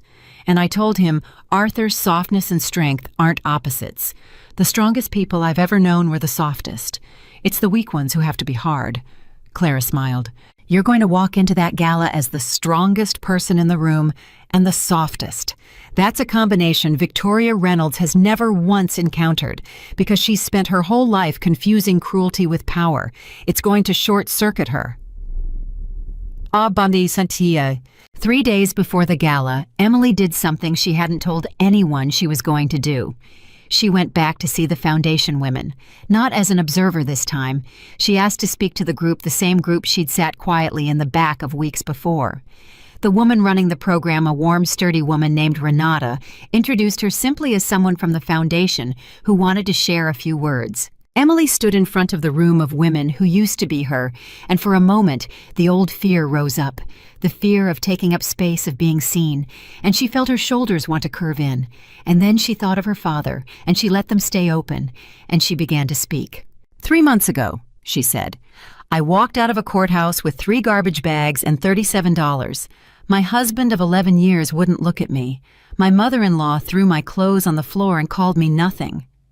She watched the recognition move across their faces, the terrible, familiar shape of it. I sat at a bus stop in the rain, and I thought my life was over. I want to tell you what I know now that I didn't know then. It wasn't over. That was the bottom. And the bottom is not where you die. The bottom is the first solid thing you've had to stand on in years. Her voice was steady. Everything before the bottom, all that sinking, that's the part that kills you because you can't get your footing. You're just falling. But the bottom holds. You can push off the bottom. I know because I did. I'm still doing it. And every single one of you is closer to pushing off than you think because you're here. And being here means you've already found the floor. A woman in the second row, the 55-year-old whose husband had left her after 30 years, was crying quietly. Emily looked at her. Someone told me, when I was at my lowest, that the fake people vanish when you hit bottom and the real ones show up. I didn't believe her. I do now. Look around this room. These are your real ones. The people who told you that you were nothing, they're not here. They're gone. And you're still standing. So the arithmetic is actually very simple. They were wrong, and you're still here. And being still here after everything they did to make you disappear, that's not nothing. That's the opposite of nothing. That's the strongest thing a person can be. Ali ki asai. When she finished, the room was quiet, and then the 55-year-old woman stood up and walked to the front and hugged Emily and whispered, "Thank you. I needed to hear that from someone who actually lived it and not just read it in a pamphlet." and Emily held her and felt something in her own chest finally fully heal a wound she'd carried since a hallway in a courthouse, and she understood that this room was worth more than the entire $4.3 billion. This was what the money was for. Afterward, Renata walked her out. "You know," Renata said, "we were told years ago by the founder, the man who set all this up, that someday someone very special might come and take over the foundation. He said we'd know her when we saw her because she'd have been through it herself. He never told us who." She looked at Emily with dawning understanding. "It's you, isn't it? You're not just from the foundation. You're his. You're the one he built all this for." Emily didn't confirm it directly, but she smiled and her eyes were wet, and Renata put a hand over her heart and said, "Then he built well, because you're exactly what he promised." 2 days before the gala, the last piece fell into place, and it fell in a way Emily hadn't expected. Jason called her. Not Emily specifically. He didn't have her new number. He called Dana's old number, the one he must have dug up somewhere on the assumption that Emily was still crashing on her friend's couch, still broke, still destroyed. Dana was with Emily when it rang, and she looked at the screen and her face went cold. "It's Jason," she said. "It's actually Jason. What do I do?" Emily looked at the phone for a long moment. "Put it on speaker. Don't say I'm here." Dana answered. "Hello." "Dana, hi. It's Jason Reynolds." His voice was smooth, warm, the voice he used when he wanted something. "Sorry to call out of the blue. I was hoping to reach Emily. Is she still staying with you?" Dana glanced at Emily, who nodded slightly. "She's not here right now," Dana said carefully. "Can I ask what this is about?" Of course. A pause. "Listen, I've been thinking about Emily a lot lately. The divorce, everything, it all happened so fast, and I don't think I handled it well. My mother, she has a way of taking over, and I let her steer too much of it. I feel terrible about how things ended. I'd really like to talk to Emily, take her to dinner maybe, clear the air, see how she's doing." Emily sat very still, listening to her ex-husband's voice, and she felt something she hadn't expected to feel. Not longing, not anger even.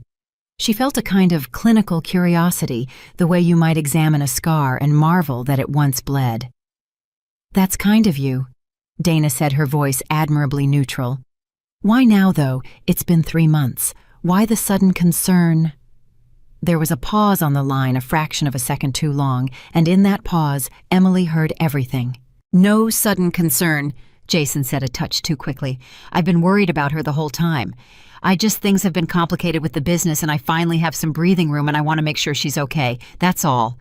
She was my wife for 11 years, Dana. You don't just stop caring." Emily reached over and muted the phone. "He knows," she said quietly to Dana. "Somehow. He doesn't know it's me, he can't, but he knows the debt holder is someone connected to the foundation, and he's scrambling, and someone in his orbit must have mentioned that the Carter Foundation is coming to the gala. And Carter, my maiden name, my father's name. It's rattling around in his brain even if he can't place it. He's not calling because he misses me. He's calling because he's drowning and he's reaching for anything that floats." She almost laughed. "He thinks I'm still on your couch. He thinks he can charm his broke ex-wife into what's softening him up, vouching for him. He doesn't even know what he's reaching for. He just knows the ground is moving and he's looking for something to hold on to. And his brain dug up the one person he threw away on the theory that maybe she's still pathetic enough to be useful." Dana looked sick. "That's God that's so much worse than if he'd just been cruel. This is calculated. He's trying to use you as a life raft." Emily unmuted the phone. "Dana," she said, and Jason went silent on the line because it wasn't Dana's voice. "Emily?"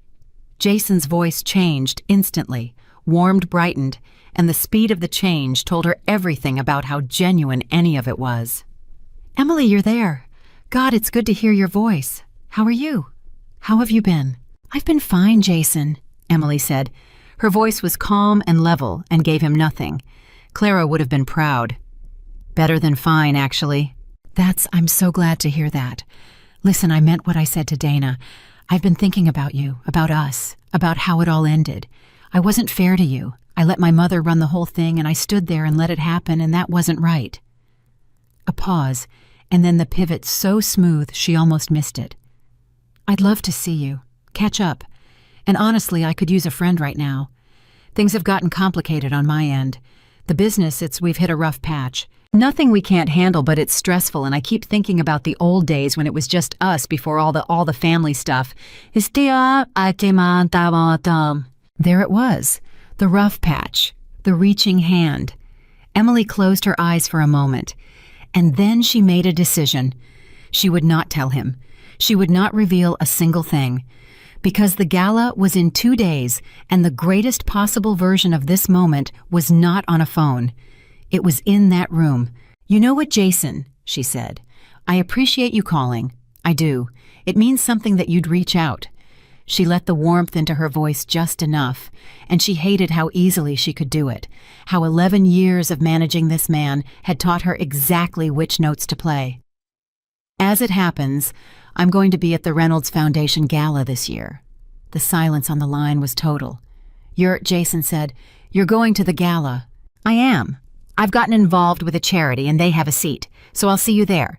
We can catch up in person." She smiled, though he couldn't see it. "It'll be just like old times." "Emily, are you sure that's a good idea? My mother will be there. It could be awkward, and I don't want you to feel—" "Oh, I won't feel awkward at all, Jason," Emily said. "I promise you. I'm completely comfortable with how things are going to go." A pause. "See you Saturday." She hung up. Dana was staring at her. "What was that? Why didn't you just tell him?" "Because," Emily said, setting the phone down, "some things are meant to be seen, not heard. He spent 11 years not looking at me. On the last day, he checked his phone instead of saying goodbye. I'm not going to give him this moment over the phone where he can hang up and recover and prepare a face and figure out how to spin it to his mother. I want him in that room. I want him to watch me walk in.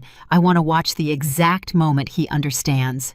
And then I want to watch him understand that I've known the whole time that I let him make that call, that I let him reach for me like a life raft, knowing I was the flood." She looked at Dana. "Is that cruel?" Dana considered it seriously. "No," she said finally. "Cruel would be tricking him into humiliation for its own sake. This is just letting him arrive at the truth in the fullest possible way. He built this, all of it. You're just refusing to soften the landing. There's a difference." "My father said that exact thing in his letter," Emily murmured. "That he'd arranged all the pieces but deliberately not pulled a trigger. That the choice was mine." She looked at her hands. "I keep thinking about what kind of woman I want to be when I walk into that room, and I've decided. I don't want to be a woman who takes revenge. I want to be a woman who simply finally cannot be ignored. I don't need to hurt them. I just need to exist so completely in front of them that all the erasing they did comes undone in a single moment. And then whatever they feel, the fear, the shame, the regret, that's not something I'm doing to them. That's just them finally seeing what was always there." The night before the gala, Emily could not sleep. She sat by the window in her suite in her robe with her father's letter, and she read it one more time, all 3 pages, and she lingered on the ending. "Be powerful, my whole heart. But more than that, be kind. Be the kind of person who is both strong and good. Be the kind I always knew you were." And she thought about the covenant date 12 days after the gala now.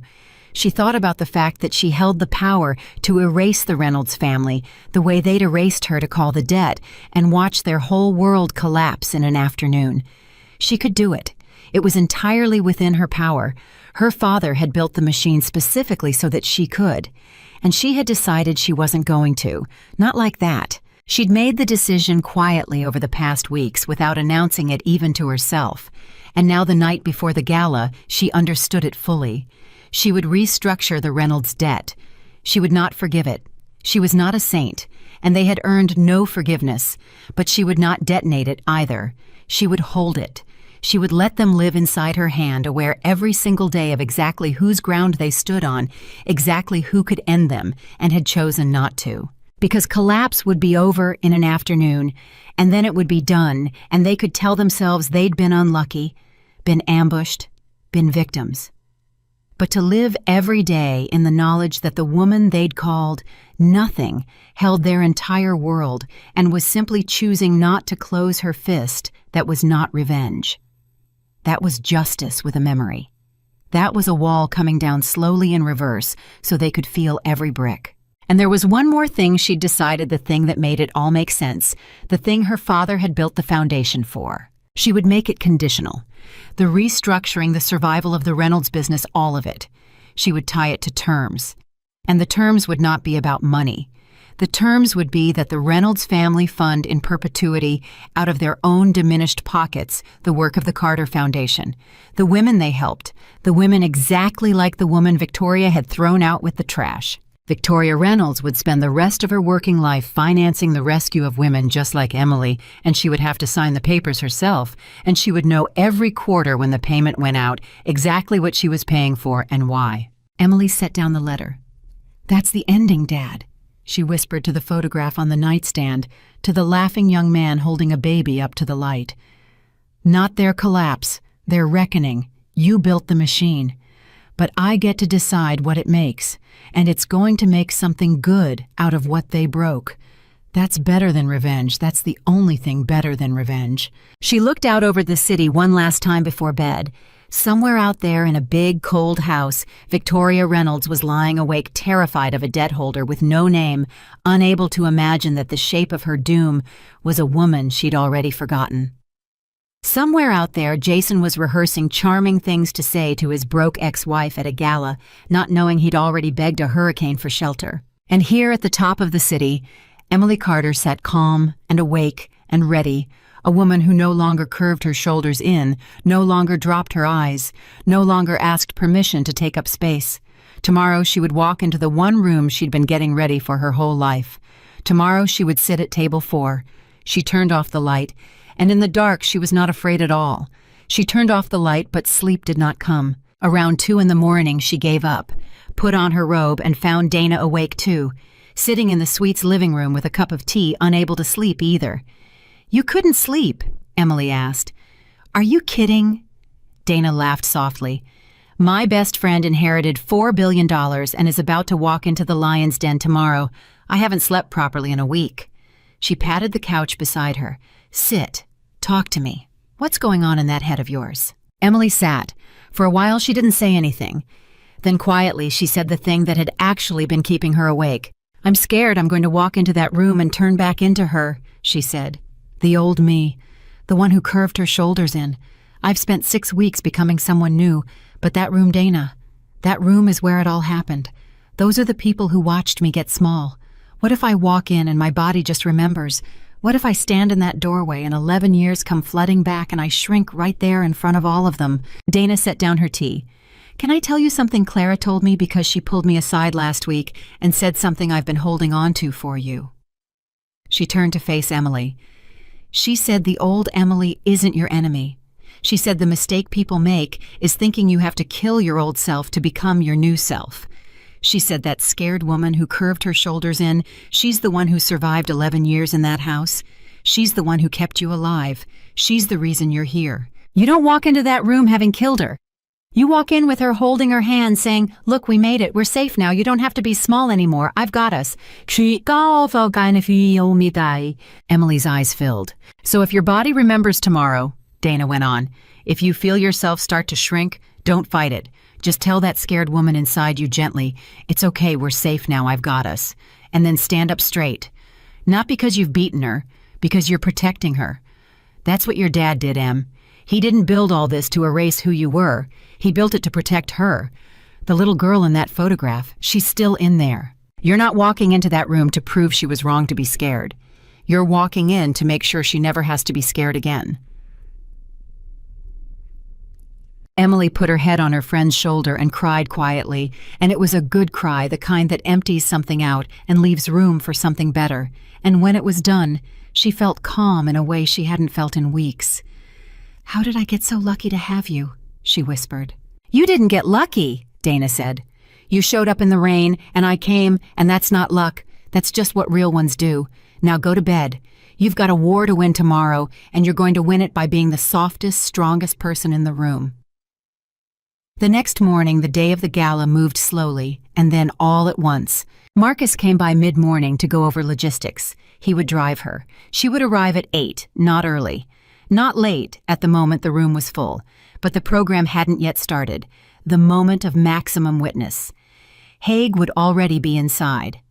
The Carter Foundation's presence was confirmed. Table 4 was reserved and waiting. "There's something you should know about tonight," Marcus said, and his tired eyes were serious. Mrs. Reynolds requested formally through the servicing agent a meeting with the debt holder at the gala. As you instructed, we confirmed it. So she's expecting to meet the person who holds her debt tonight. She's been told they'll make themselves known to her during the evening.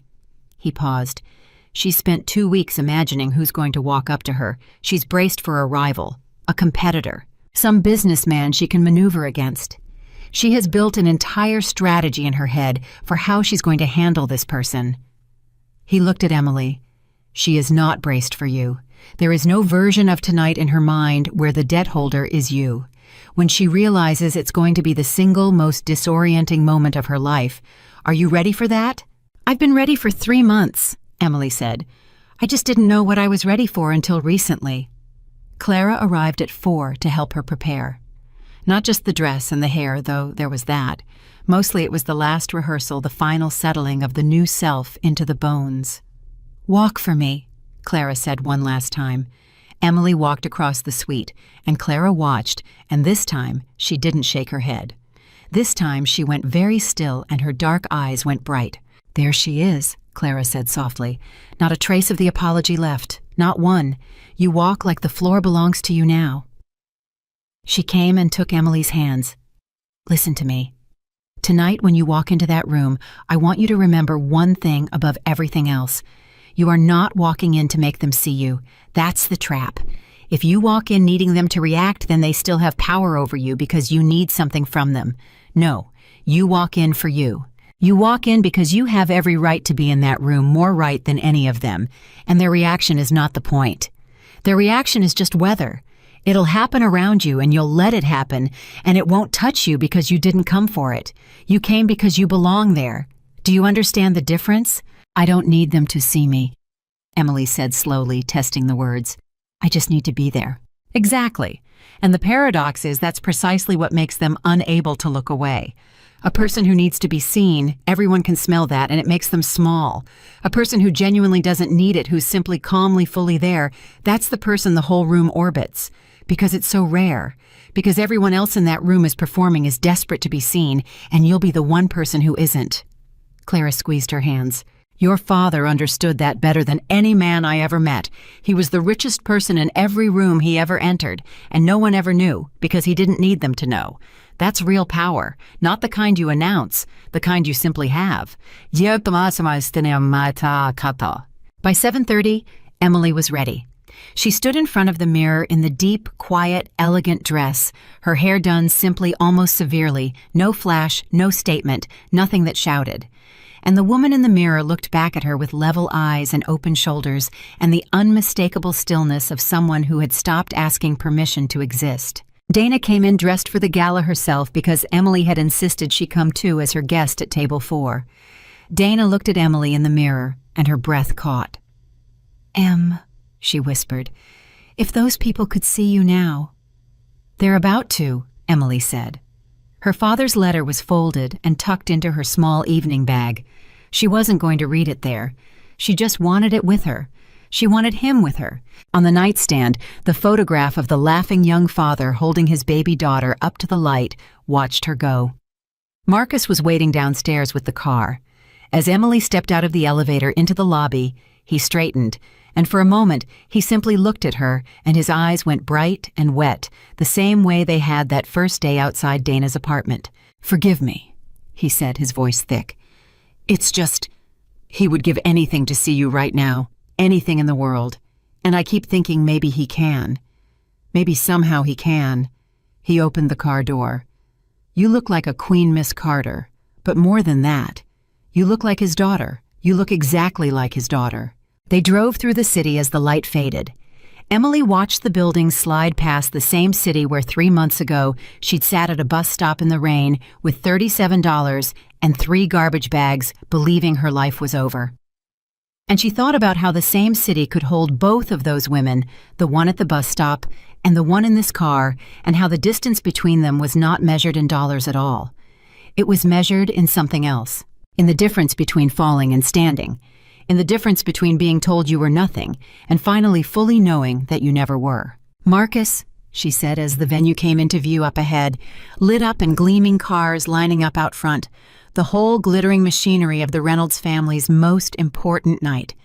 "Can I ask you something? Anything, Miss Carter?" When my father sat in the car at the bus stop that day, when he watched them throw my clothes on the floor and watched me cry in the rain, and he made himself stay in the car, do you think he ever doubted it? In the days after, do you think he ever thought I made the wrong choice? I should have gone to her.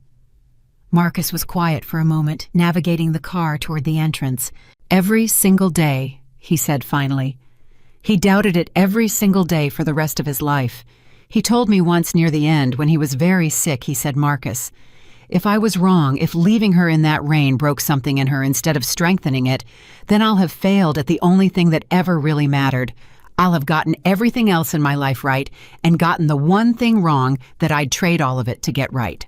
Marcus pulled the car to a stop just short of the entrance where they could sit for a moment before she stepped out. And I asked him, "Arthur, how will you ever know if you were right? You won't be here to see it." And he said, Marcus's voice caught. He said, "I'll know because of who she becomes. If she becomes someone who takes the power I'm leaving her and uses it only to destroy the people who hurt her, then I was wrong. I left her in the rain too long and it hardened her into something small. But if she becomes someone who takes all that power and chooses to build something good with it, chooses mercy, she doesn't know anyone chooses to catch other women the way I tried to catch her, then I was right. Then the rain didn't break her. It made her." Marcus turned in his seat and looked at Emily, and his old eyes were streaming now. He didn't even try to hide it. "So I have to ask you, Miss Carter, before you walk in there, which one are you? Because I get to be the one who knows the answer he never got to hear. Which one did the rain make you?" Emily thought about the covenant date, about the choice she'd made in the dark last night, about restructuring instead of collapsing, about tying the Reynolds family's survival in perpetuity to funding the rescue of women just like the woman she'd been, about mercy she didn't owe, chosen freely turned into something good. She reached over and took the old man's hand. "Tell him," she said quietly, "wherever he is, however you talk to him, tell him he was right.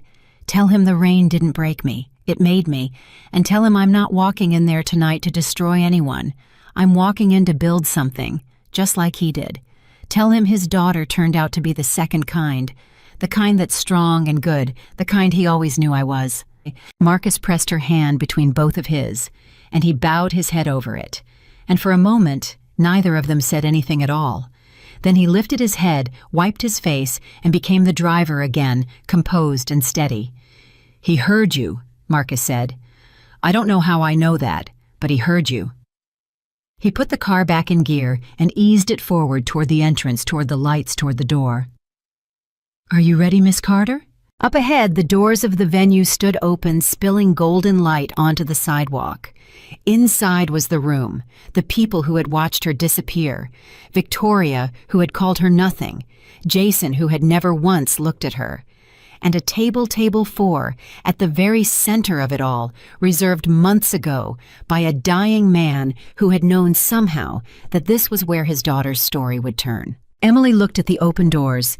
She felt the old fear rise up, just a flicker of it, the ghost of the woman who curved her shoulders in.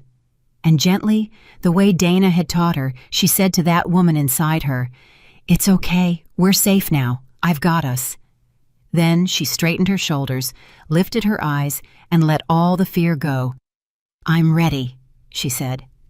The car rolled to a stop at the entrance. A valet reached for the door. Emily Carter took one last breath, the last breath of the woman she was about to stop being able to hide, and stepped out of the car into the light. She walked through the doors, and the room did not stop for her, not at first. That was the thing Clara had promised, and it was true. The room went on being itself a glittering hive of important people performing their importance at each other. And Emily stepped into it, not as an interruption, but as a presence, and she moved through it the way Clara had taught her. Unhurried, taking up exactly as much space as she pleased, her eyes level, her shoulders open. She was not looking for anyone, That was the discipline. She was not scanning the room for Victoria, not searching for Jason.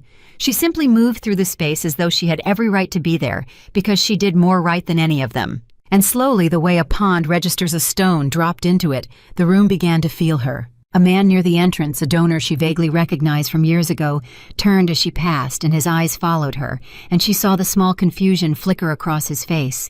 The sense that he knew her from somewhere but couldn't place her, because the woman he half remembered had been small and quiet, and always half a step behind Jason Reynolds, and this woman was neither small nor quiet nor behind anyone. Haig found her within a minute, materializing at her side, with 2 glasses of something, handing her one, murmuring, "Table 4 is just ahead to the left of the stage. You've been noticed already. 3 people have asked me who you are. I told them you represent the Carter Foundation.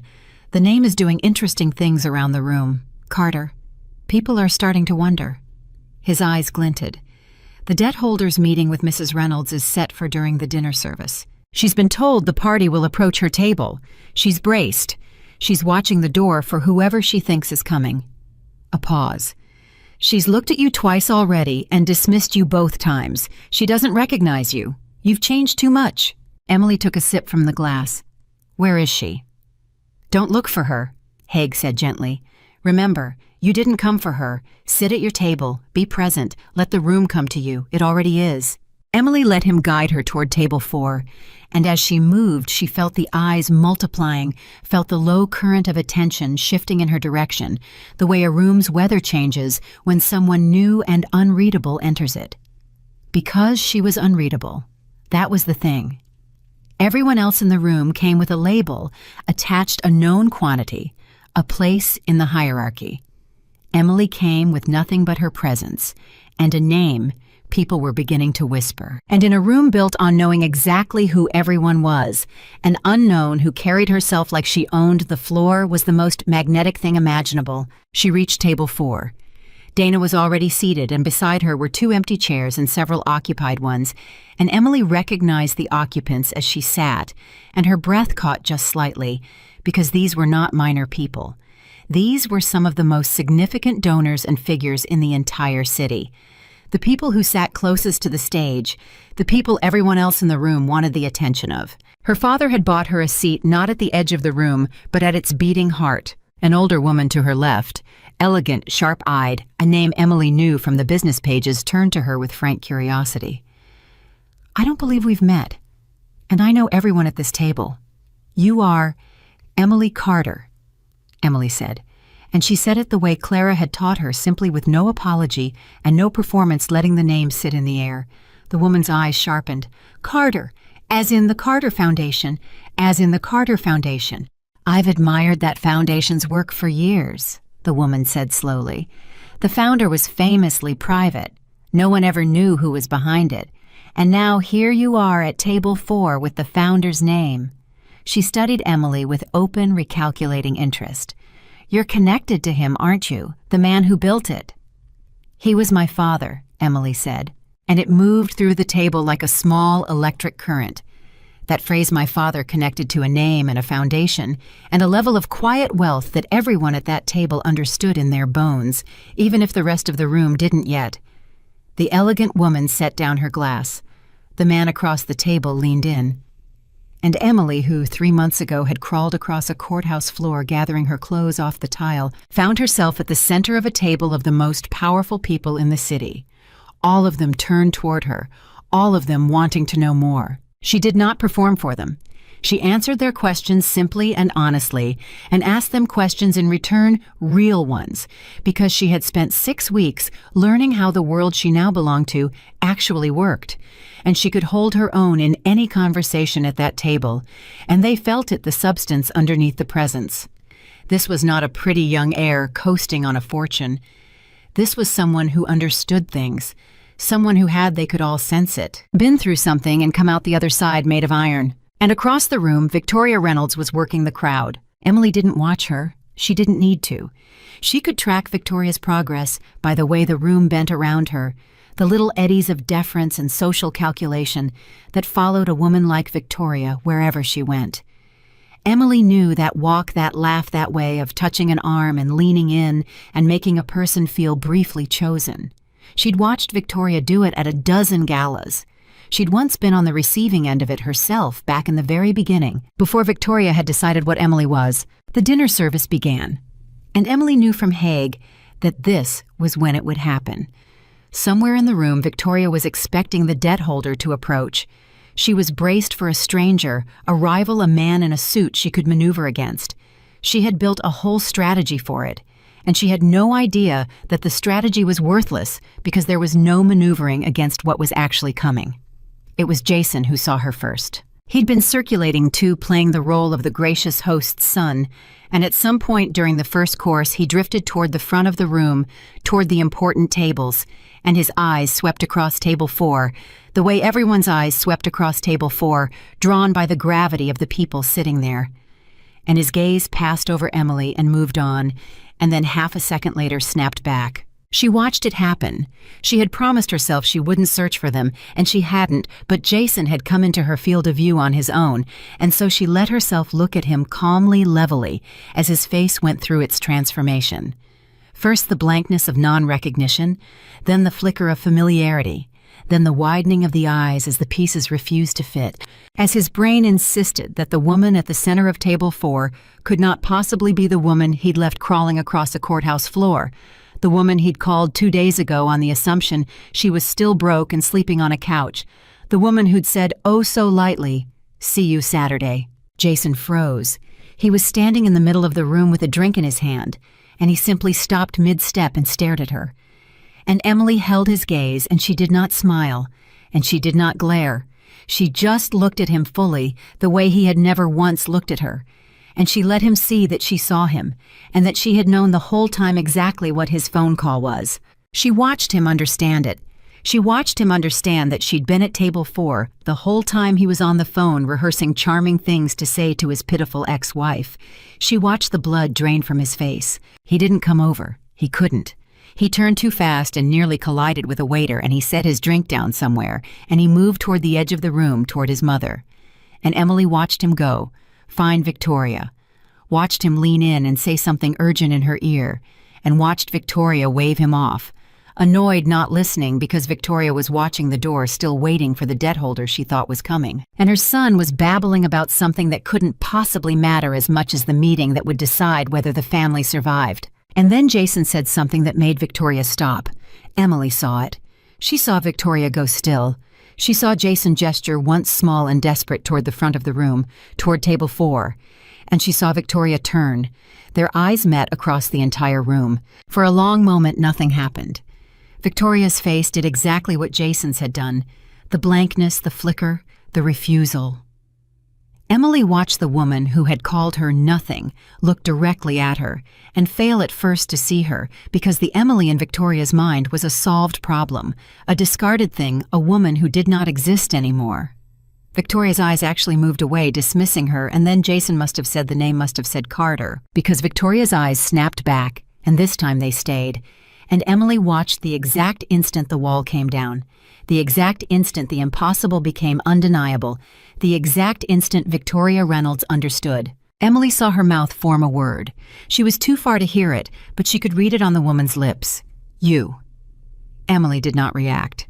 She simply held Victoria's gaze calm and level and open-shouldered, the softest and strongest person in the room, and she let the truth arrive on its own, with no time for Victoria to prepare a face with the whole glittering room around them exactly as she had wanted it. And then Haig appeared at Emily's side, leaned down and murmured, "It's time for the meeting. Mrs. Reynolds is expecting the debt holder to approach her. Shall I bring her to you, or would you prefer to go to her?" Emily considered it, and she made her choice. "Neither," she said quietly. "Ask her to come to table 4. Tell her the debt holder is seated here and would be pleased to speak with her. Don't tell her who, just tell her the table." Haig's mouth twitched. He straightened and made his way across the room. Emily watched him reach Victoria, watched him speak, watched Victoria's face, already reeling, absorb this new piece of information that the debt holder, the mysterious entity that held her entire world in its hand, was seated at table 4, the same table, the impossible table. and Emily watched the two truths collide in Victoria's mind, the woman she'd thrown out and the person who could destroy her, and watched them slowly, horribly resolve into a single person. Victoria crossed the room. She walked with the remnants of her old imperiousness, her chin still lifted, her posture still that of a queen. But Emily could see the cracks in it, the stiffness, the way she was holding herself together through sheer force of will. She stopped at table 4. She looked down at Emily, and for a moment, just a moment, the old dynamic tried to reassert itself. The mother-in-law looking down at the discarded wife, and Emily saw Victoria reach for it. Reach for the contempt that had always come so easily. "Emily," Victoria said. Her voice was tight. "What a surprise! I didn't realize you'd be here. I understood there was some business matter to discuss with a party at this table, so if you'll excuse me, I need to—" "Sit down, Victoria," Emily said. She didn't say it cruelly. She said it calmly, quietly, with the total authority of a person who no longer needed anything from the person she was speaking to. And it stopped Victoria cold, because it was not the voice of the woman she'd erased. It was the voice of someone standing on solid ground. "I beg your pardon. The business matter you're looking for," Emily said, "is me. I'm the party at this table. I'm the debt holder." She let it land. She watched it land. "Sit down. We're going to have a conversation, and I'd rather have it with you sitting than standing, because I don't want anyone in this room to think I'm making you stand there like a supplicant. I'm not that kind of person. I never was. So please, sit." Victoria sat. She sat because her legs, Emily suspected, had stopped being reliable. She sat in the empty chair beside Emily, and up close, Emily could see everything the woman was trying to hide, the fear, the disorientation, the frantic recalculation, the desperate search for a foothold in a situation that had no footholds. "This is impossible," Victoria said very quietly, so the table couldn't hear. "You had nothing. You walked out of that courthouse with nothing. How are you?" "My father died," Emily said, 3 months ago. Right around the time you were throwing my clothes on the floor and calling me nothing, actually. He left me everything." She kept her voice low and even. "You met him once, Victoria. Do you remember an old man in a work jacket standing at your gate about 4 years ago? You told him you didn't give handouts. You told him the staff entrance was around the back. You told him if he was looking for scrap, he could find it somewhere else." Victoria's face went white. "That was my father," Emily said. "He'd come to tell me who he really was. He'd come to bring me into his life, and you turned him away like a beggar, and he was too proud and too heartbroken to correct you, so he got back in his car and drove away, and it was the last time he ever came close to me while he was well enough to walk up to a gate." Emily's voice never rose. "He was worth $4.3 billion, Victoria, the man you turned away from your gate, and when he died, he left all of it to me. Including, as it happens, every dollar of debt your family owes. The tower with your name on it, the properties, the operating credit, all of it. I own it. I have for months. You've been making frantic phone calls trying to find out who holds your fate, and the answer this whole time was the woman you threw out with the trash." Victoria's mouth opened and closed. No sound came out. "Jason called me 2 days ago," Emily went on. "Did you know that he tracked down my friend's old number? He wanted to take me to dinner, clear the air. He said he'd been thinking about me, that he felt terrible about how it ended, that he could use a friend right now because the business had hit a rough patch." Emily smiled faintly without warmth. "He was reaching for a life raft, Victoria. He just didn't know he was reaching for the flood. I let him make that whole call, believing I was still broke and useful, because I wanted him to arrive at the truth tonight in this room the same way you just did, with nowhere to hide his face." She let Victoria sit with that for a moment. Across the room, Jason was watching them ashen, unable to look away, and Emily knew he could tell from his mother's collapsing posture that everything was ending. "Now," Emily said, and her voice changed, became businesslike. Became the voice of the woman who had spent 6 weeks learning exactly how her fortune worked. "Here's what happens next, and I want you to listen carefully, because I'm only going to say it once. The covenant date on your debt is in 12 days. On that date, I have the right to call every loan due at once. If I do that, your family's entire financial structure collapses in an afternoon. The tower, the properties, all of it gone. You would be by the end of the month exactly what you told me I was. Nothing, with nothing, out on a curb with your life in bags. Ian dam di samatsis. Victoria made a small sound. I'm not going to do that, Emily said. Victoria looked up. I could, Emily said. I have every right to. And a part of me, the part that remembers a hallway and a garbage bag bursting open on the tile, that part wants to. But I'm not going to, and I want you to understand exactly why, because the why matters more than anything. She leaned in just slightly. My father left me a letter. In it, he told me that revenge is a small, poor thing. He told me to be powerful, but more than that, to be kind. To be the kind of person who is both strong and good, because the world has enough powerful people who are cruel and too few who are both. He built his whole fortune quietly helping people, and he built a foundation, the Carter Foundation, that exists to catch women who've been discarded. Women who were told they were nothing. Women exactly like the woman you threw out 3 months ago. Emily reached into her small evening bag and withdrew a single folded document and set it on the table between them. So here's what's going to happen instead of your collapse. I'm going to restructure your debt. I'm going to hold it, not forgive it. Hold it so that you and Jason will live every single day for years, knowing precisely whose ground you stand on. Knowing that I could end you and chose not to. That's not mercy exactly. Call it justice with a memory. But the restructuring comes with one condition, and it's not negotiable, and you're going to sign it tonight. She tapped the document.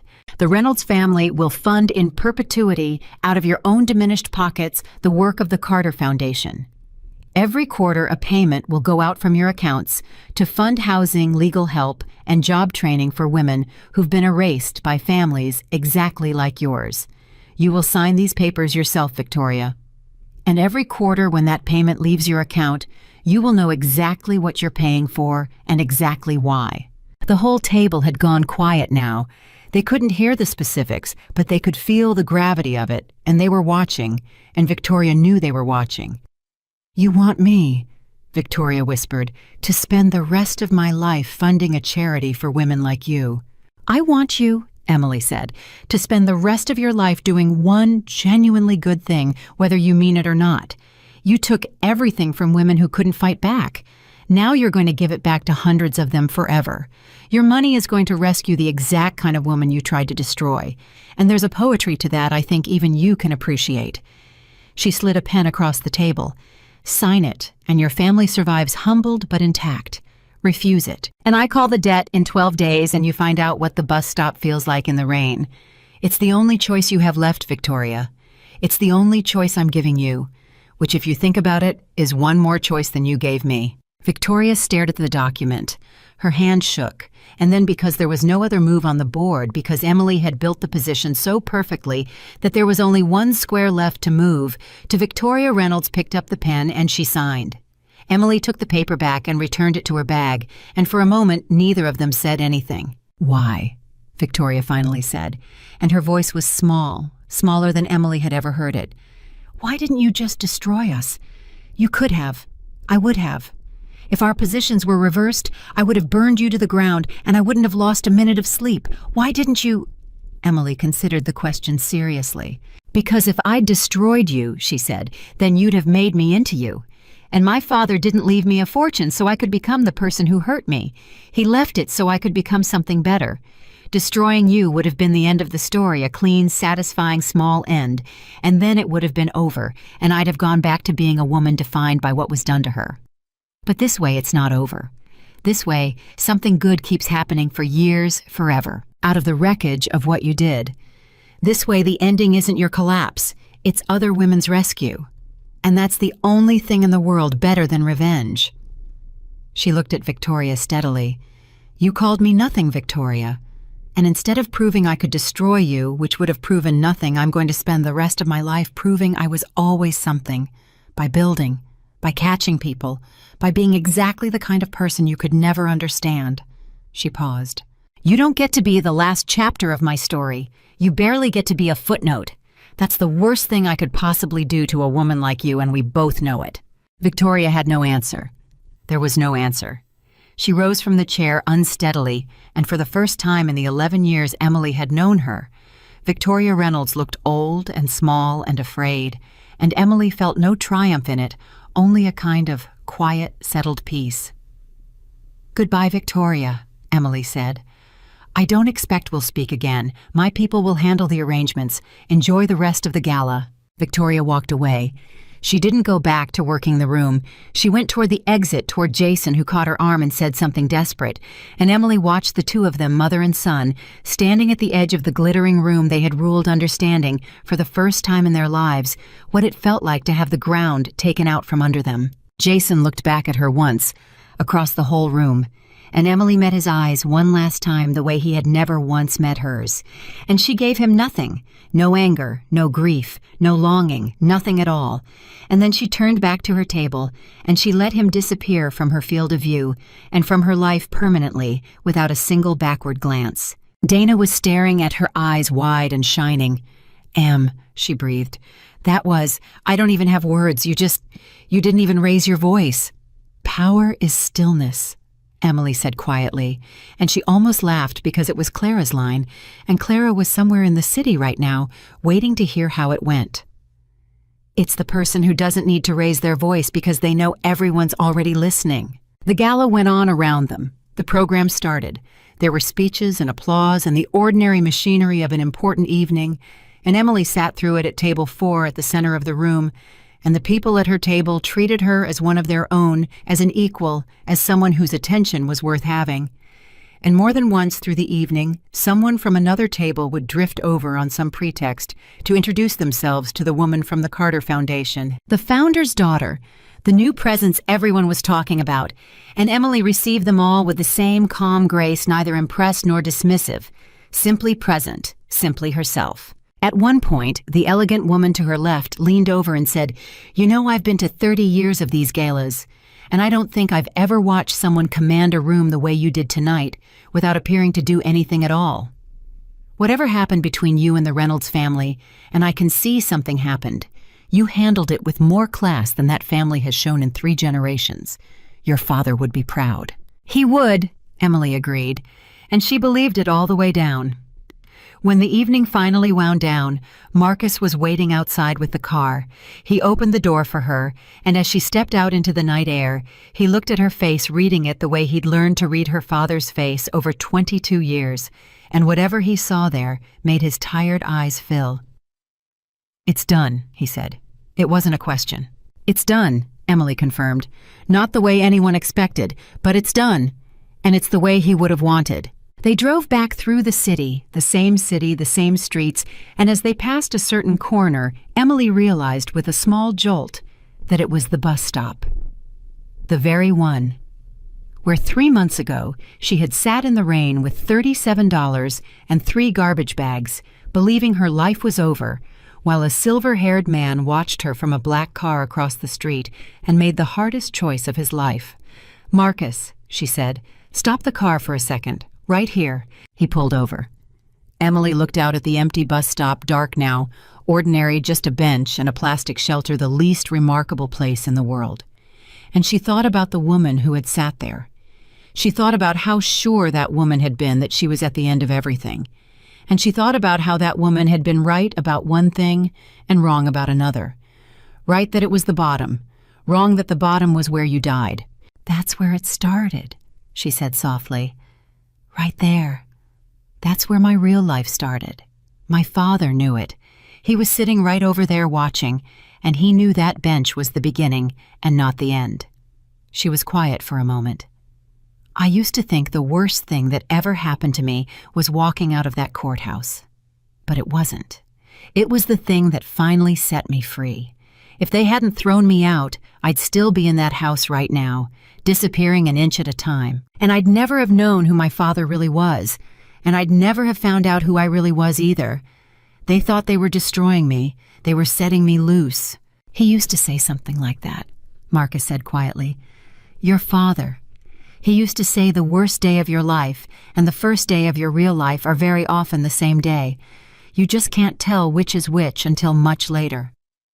Emily looked at the bench one more time, and then she looked forward out the windshield at the city lights spreading out ahead of them, at the whole enormous glittering future waiting. "Take me home, Marcus," she said. "I've got a foundation to run. There are a lot of women out there sitting on benches just like that one right now tonight in the rain, thinking it's the end, and it's not. And starting tomorrow, it's my job to make sure they find that out a whole lot faster than I did."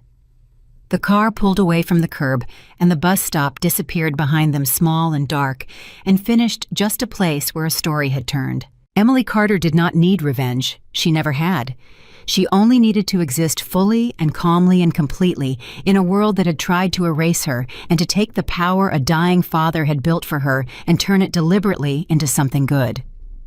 The people who called her nothing spent the rest of their lives funding the proof that she had always been something.